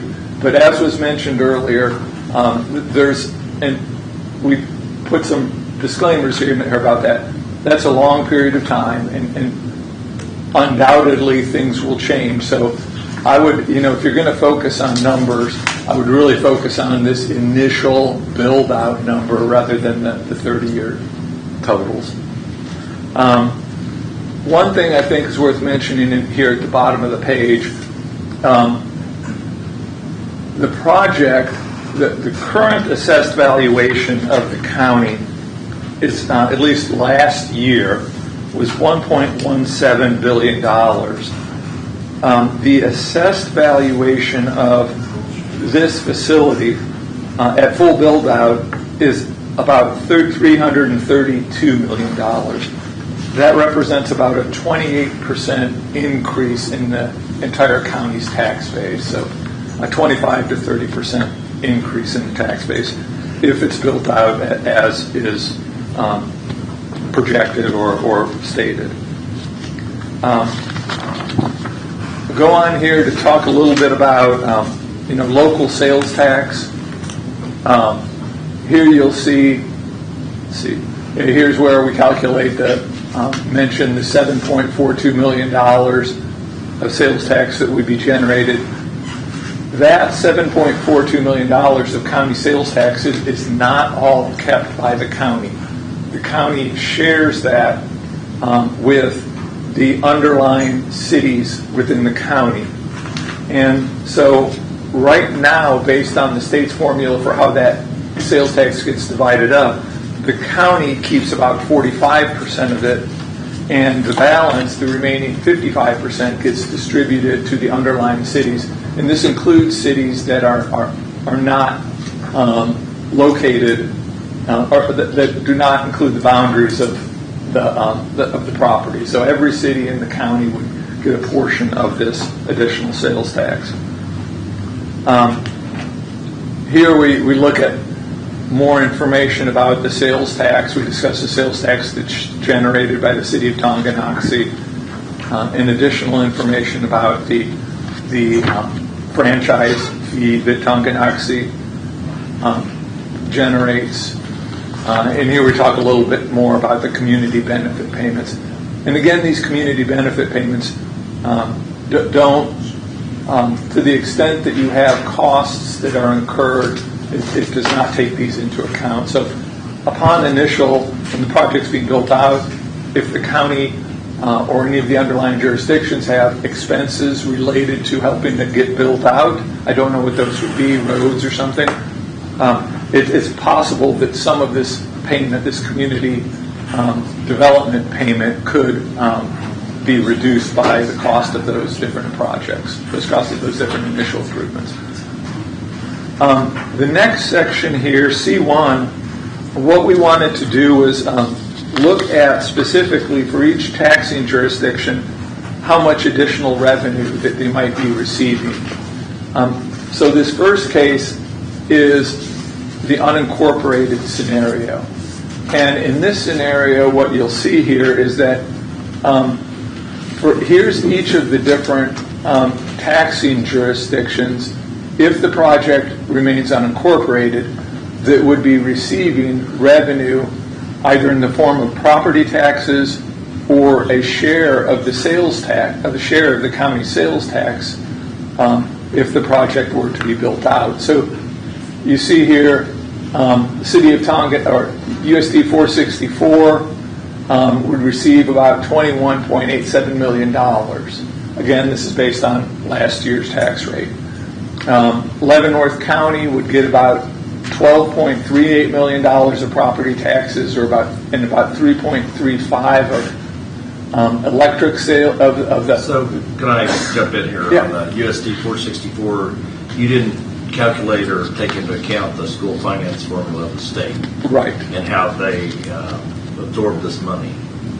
Right. Yeah. There's. I mean, this is the perception would be that Tonganoxie is going to get to keep that 21.87 million from this report if you were just taking it on the surface. That is not how it works. Right, and we discussed that in here. They would get to keep the 21.87, but it would.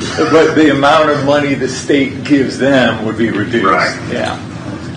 And that analysis, I would want to sit down with both the school district as well as the Department of Education in Kansas and talk about how this would impact their budget.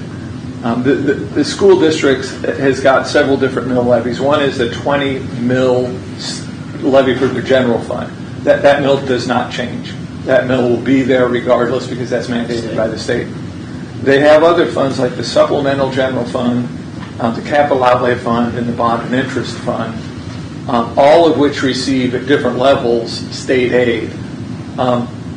So if more revenue was being generated locally, then the state would reduce some of the state aid that they give them because those funding calculations are done a little bit differently than normal funds that are levied by cities. So sort of what happens out in western Kansas where they have oil and gas. They get a lot of revenue in, but it's adjusted by the school finance formula. Right, yeah, and then as those properties go up and down, those oil and gas go up and down in value, the swings can be pretty dramatic in a few years. Likewise, their property taxes will fluctuate as a result of that too. So yeah. And so then you can see down this list here how much the other jurisdictions in the county would receive if this property were located in an unincorporated area. And here down at the bottom, when you add in this community benefit fund, you'll see the total from, we saw in a prior page, of about $57.9 million. Here's just some graphs, the same information graphically. Here's the same scenario, but assuming the project was incorporated into Tonganoxie. And you can see in that case, because of the city's mill levy and the city's franchise fee and the city's sales tax, there would be, a very, very large benefit to the city of Tonganoxie in doing this. But there's still, benefit to the county, the school district, and a number of other underlying cities, that aren't really specifically related to the project. Here in section 4, what I wanted to do specifically was look at that other, look at this from the other side of the fence, or the other lens, so to speak. If the underlying taxing jurisdictions, instead of keeping their mill levy at 2025 levels, were to use their larger tax base, were to levy the same dollar amount, but then spread it over their larger tax base, what would that mean for their mill levy? How much could their mill levy fall? And in the case of Leavenworth County, we're calculating that levy could drop from its current level of 37.324 mils, or last year's level, to approximately about 29.083 mils, or about 8 mils, or about a 22% drop in your tax rate. There's a local service levy for roads in unincorporated areas of the county. We're estimating that would drop from about 9 mils to about 5.262 mils, or about a 41.5% drop. The school district, again, I have to caveat this by saying this is just looking at gross revenue. So the school district's would not drop this much. It would be offset by a reduction in state aid. So this shows a 60% drop in their tax rate. It would not be that great.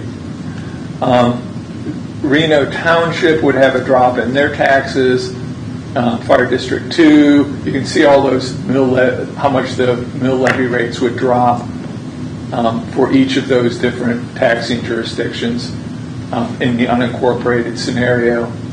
Some very significant drops. And then here's the same information if the project were to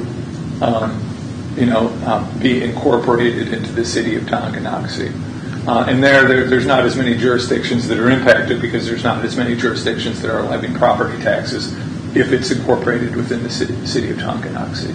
Dave, can I pause for a second? Sure. On that previous page where it shows the county's local service and the county's general, the 22.1 and the 41.5%, top two. Oh, yeah. So from a county's perspective, if you lived in the rural area, the county's portion of your property tax, foreseeably what that would say would drop 63.6%, because those two combined are what make up our share of the county taxes. The people who live in the rural area, 63.6. Here, let's see. Well, it doesn't go back up here.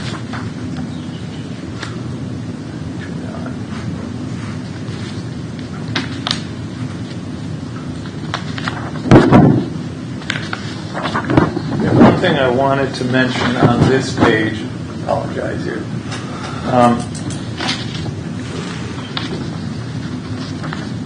Well, it's in here. Oh, I'm sorry. Let's scroll back up here to page 14. The amount of property sales tax that the county currently collects from its 1% sales tax, were this project to be completed, would increase by about 53% over the current levels. Just again, based on all of the electrical. That's the countywide sales tax? That's the countywide sales tax. So that's like 53% for all sales countywide right now, including the cities. That this is the equivalent of about 53% of that. This wouldn't include sales tax that would be generated by the city of Leavenworth. This just looks at how much that 1% countywide sales tax was, and that it would go up by 53%. Right. So that was 13 million, right? Currently, from electricity, we're if I read it right, it's 13 million, and that's going to go up by about 6.7 or $7 million. Yeah. So that puts it in perspective. Currently, we're collecting 13 million from electric. No, sales tax in total for the county. That's my point. But when we add, if this was to come online, and the estimates all went for 30 years, right? Then you would increase that by another 7.4. Yeah. Or not 30. Yeah. In full build out, it would be about. So that's where you get your 53%. Yeah. That 7.4 above the 13 is right. Now the county only retains about 45% of that, but that's of the total sales tax that's collected. It's about 13 that would go up by about 7.4. Yeah. So I guess the caveat to that, and I'm sure you didn't include any kind of consideration of reclamation costs or any of those costs, but if anyone believes that the technology is going to stay the same for 30 years and we're going to be collecting this amount for the full 30 years, I mean, maybe technology will change and we'll need more power, but maybe we won't need data centers. Right, yeah, and that gets back to what I was saying about focus on, acknowledge obviously what could happen in the future. But for the numbers purposes, I'd rather have you focus on what it looks like upon build out. The first little bit of time. Because that's more certain than the long term. But the long term obviously would need to factor into your decision making process. I mean, we're headed towards quantum computing. We're not going to need gigantic data centers once that comes. If that comes online. Right now, the way it works with the technology, that's what we heard in that very first presentation months ago for the 6 hours. As the technology changes, it actually becomes more energy dependent. So the more computing you do, the more energy it takes. That's why they made the comment that in the future, to do all this computation, it might take a smaller footprint, but it takes the same amount of electricity. But in a 30-year period, the paradigm could completely change. I mean, yes. 30 years from now, none of us. 30 years. Yeah, none of us know what it's going to be, and probably most of us won't be there. We hope. How old will you be in 30 years?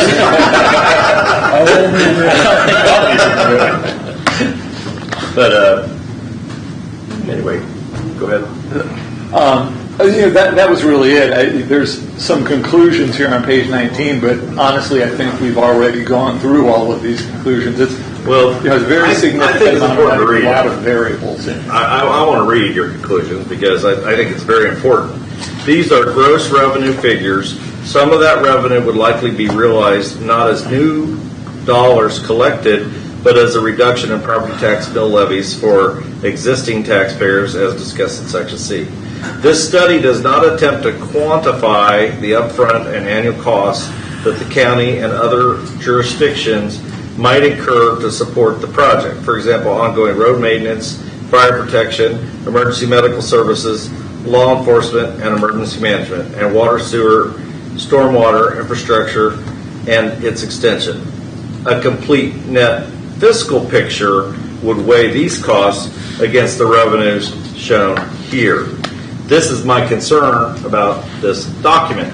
I'm afraid people are going to take this document and they're going to go out and they're going to say, we're going to reduce our taxes by 60%. Well, we do not have, we have a projection, we have basically a educated guess, but we don't know that for a fact. Right.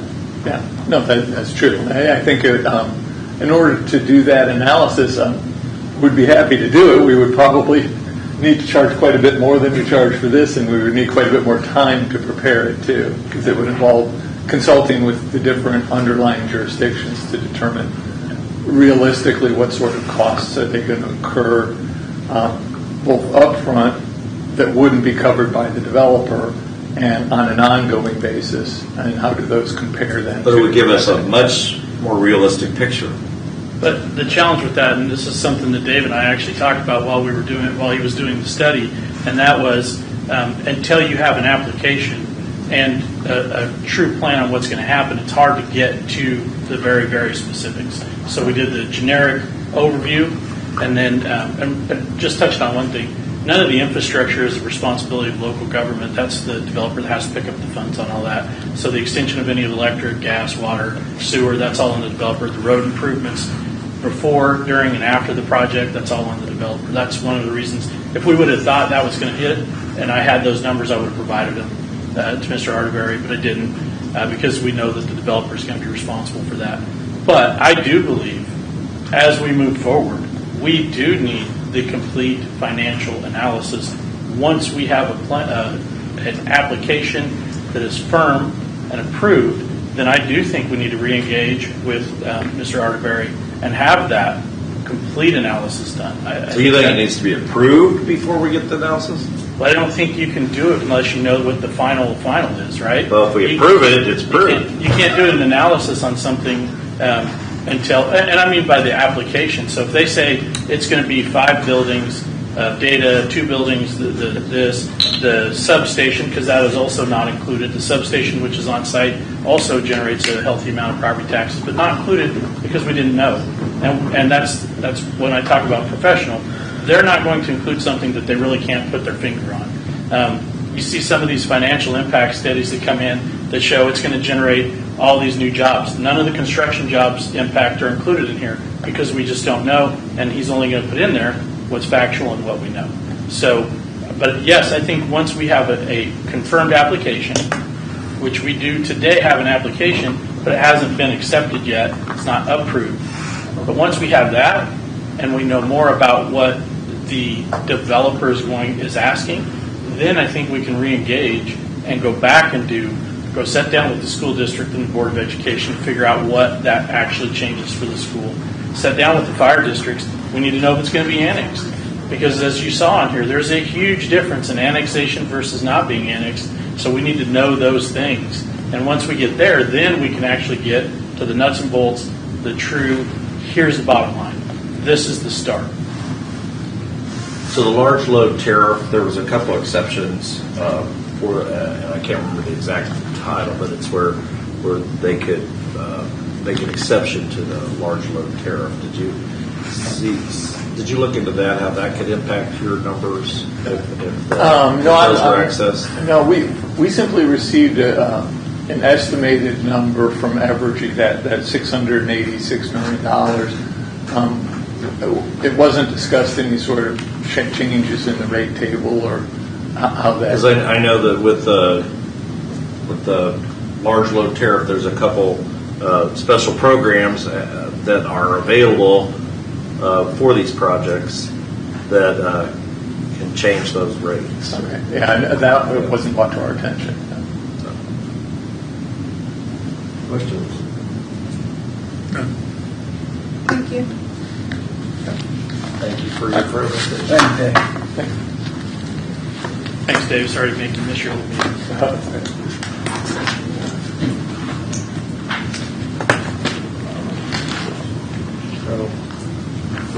Presentation.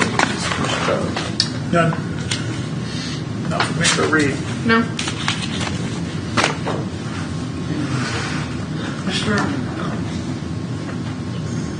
Well, the only thing I'm going to say is I'm concerned when this is bought and paid for by the developer, and what do you expect? I'm going to say it's wonderful.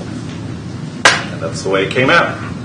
And it came out that way because we just have gross figures, we don't have net figures, we don't take into account the costs. Well, I think one thing though, Mike, considered. I've dealt with Dave when I was in there out in Lansing, when I was down in Oswego for 9 months helping out. He's pretty sharp. He's going to, the numbers we give him, things we give him, he's going to give you, I think, exactly what he sees on the thing. Now, agreeing with you on other issues as far as maybe we don't have all the numbers in yet, so we can't get all the numbers out. But I think what he said today was what he had is probably accurate. Don't like it, but I think it's pretty accurate.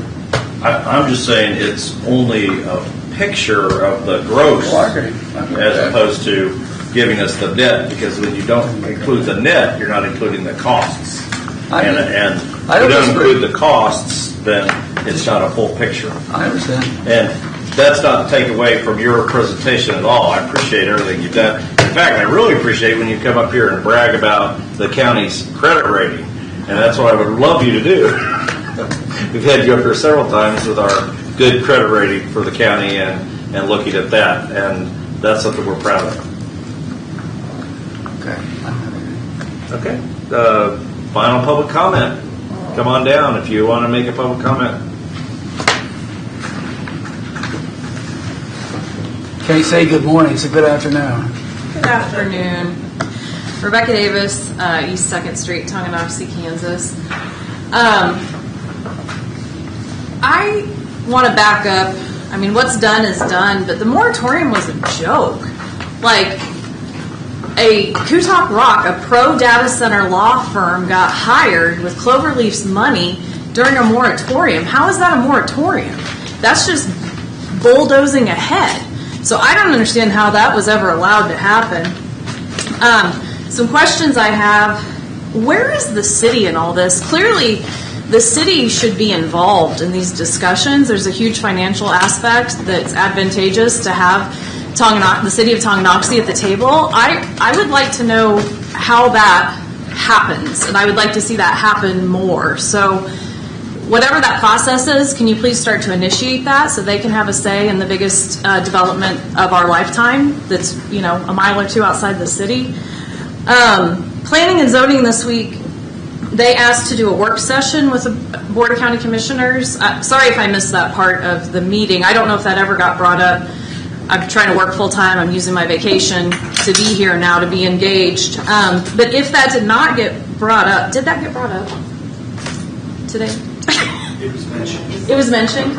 So is there going to be a work session between the Board of County Commissioners and Planning and Zoning? It seems, again, one of the biggest developments of our lifetime, that all these different entities should be communicating efficiently.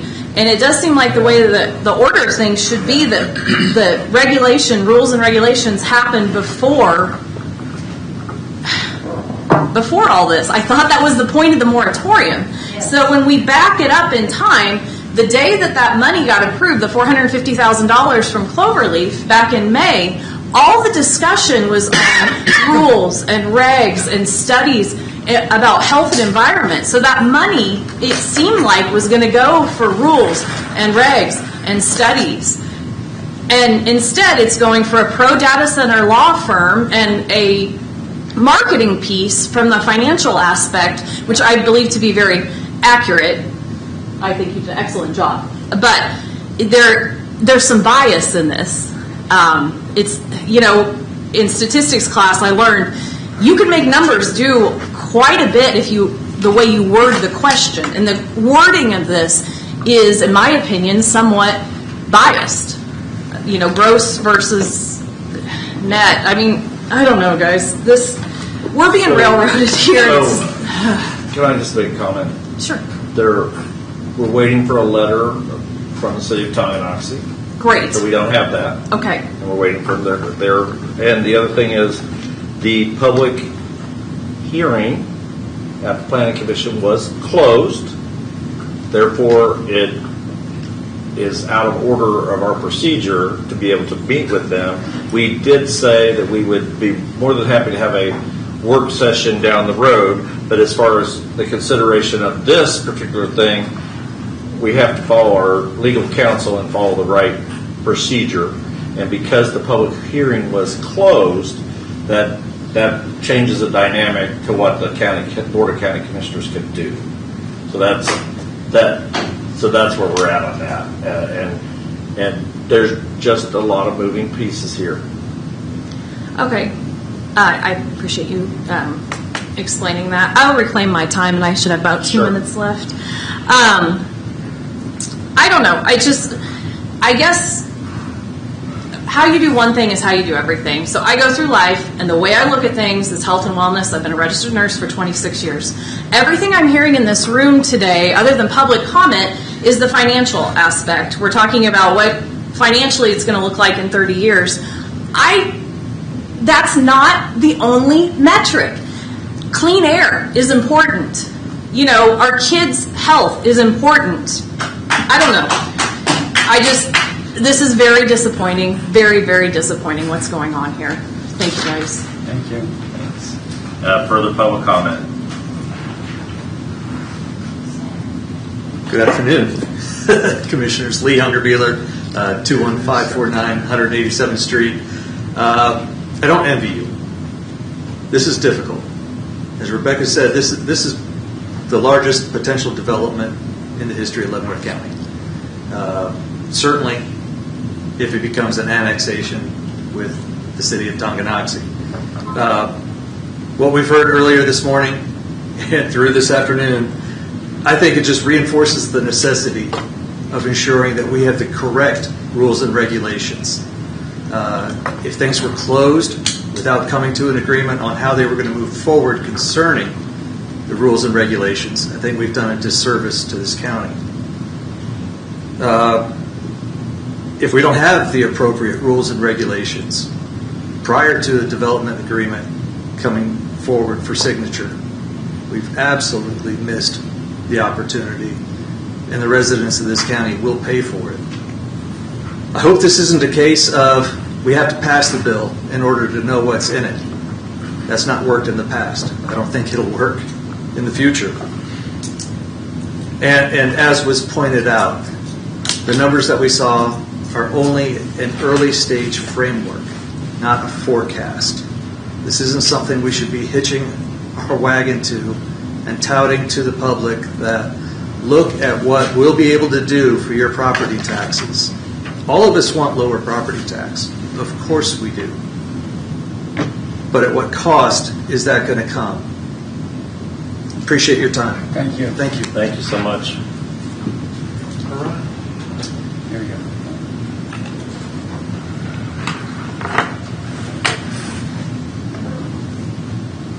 Annette Holton, Tonganoxie, Kansas, Stranger Township. So we lose out because we didn't follow some protocol. We should have the regulations. Why didn't we get the regulations? So so my question is, are we going to get that template that John Jacobson,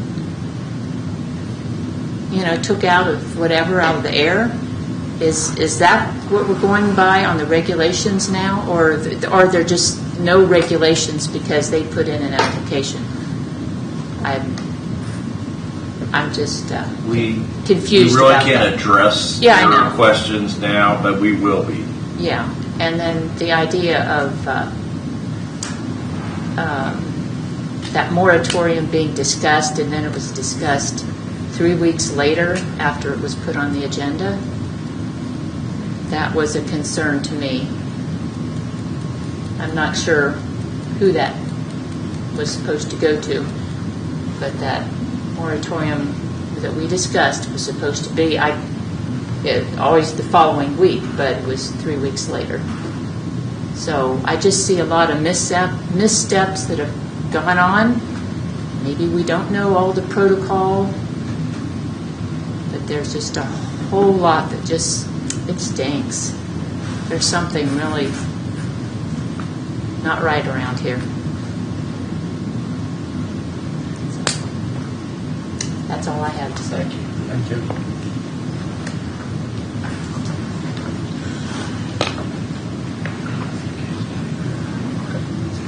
Good afternoon. My name is Linda Suford. I live at 17291 182nd Street. And I have a couple of questions, and I was paying attention, promise. One of them, it seems like the numbers are based on selling electricity. It seems like the budget is based on taxes coming in from selling electricity. If the power station is a separate project, then my question is, if they make and use their own power, there isn't going to be, and the question is, my understanding is there is not any sales tax if they make and use their own power. So the basis of the income would then, the foundation would be gone. If the money's coming from electricity and they stop using that, there isn't going to be income from that. Oh, I think you're potentially just exactly correct. Okay. The second question is, apparently Leavenworth County is big enough to have more than what we've been proposed. And if we don't go ahead and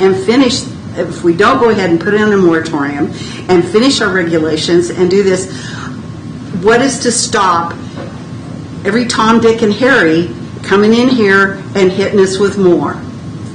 That's all I got. Thank you. Thank you. Appreciate it. All right. Motion to adjourn. Voting?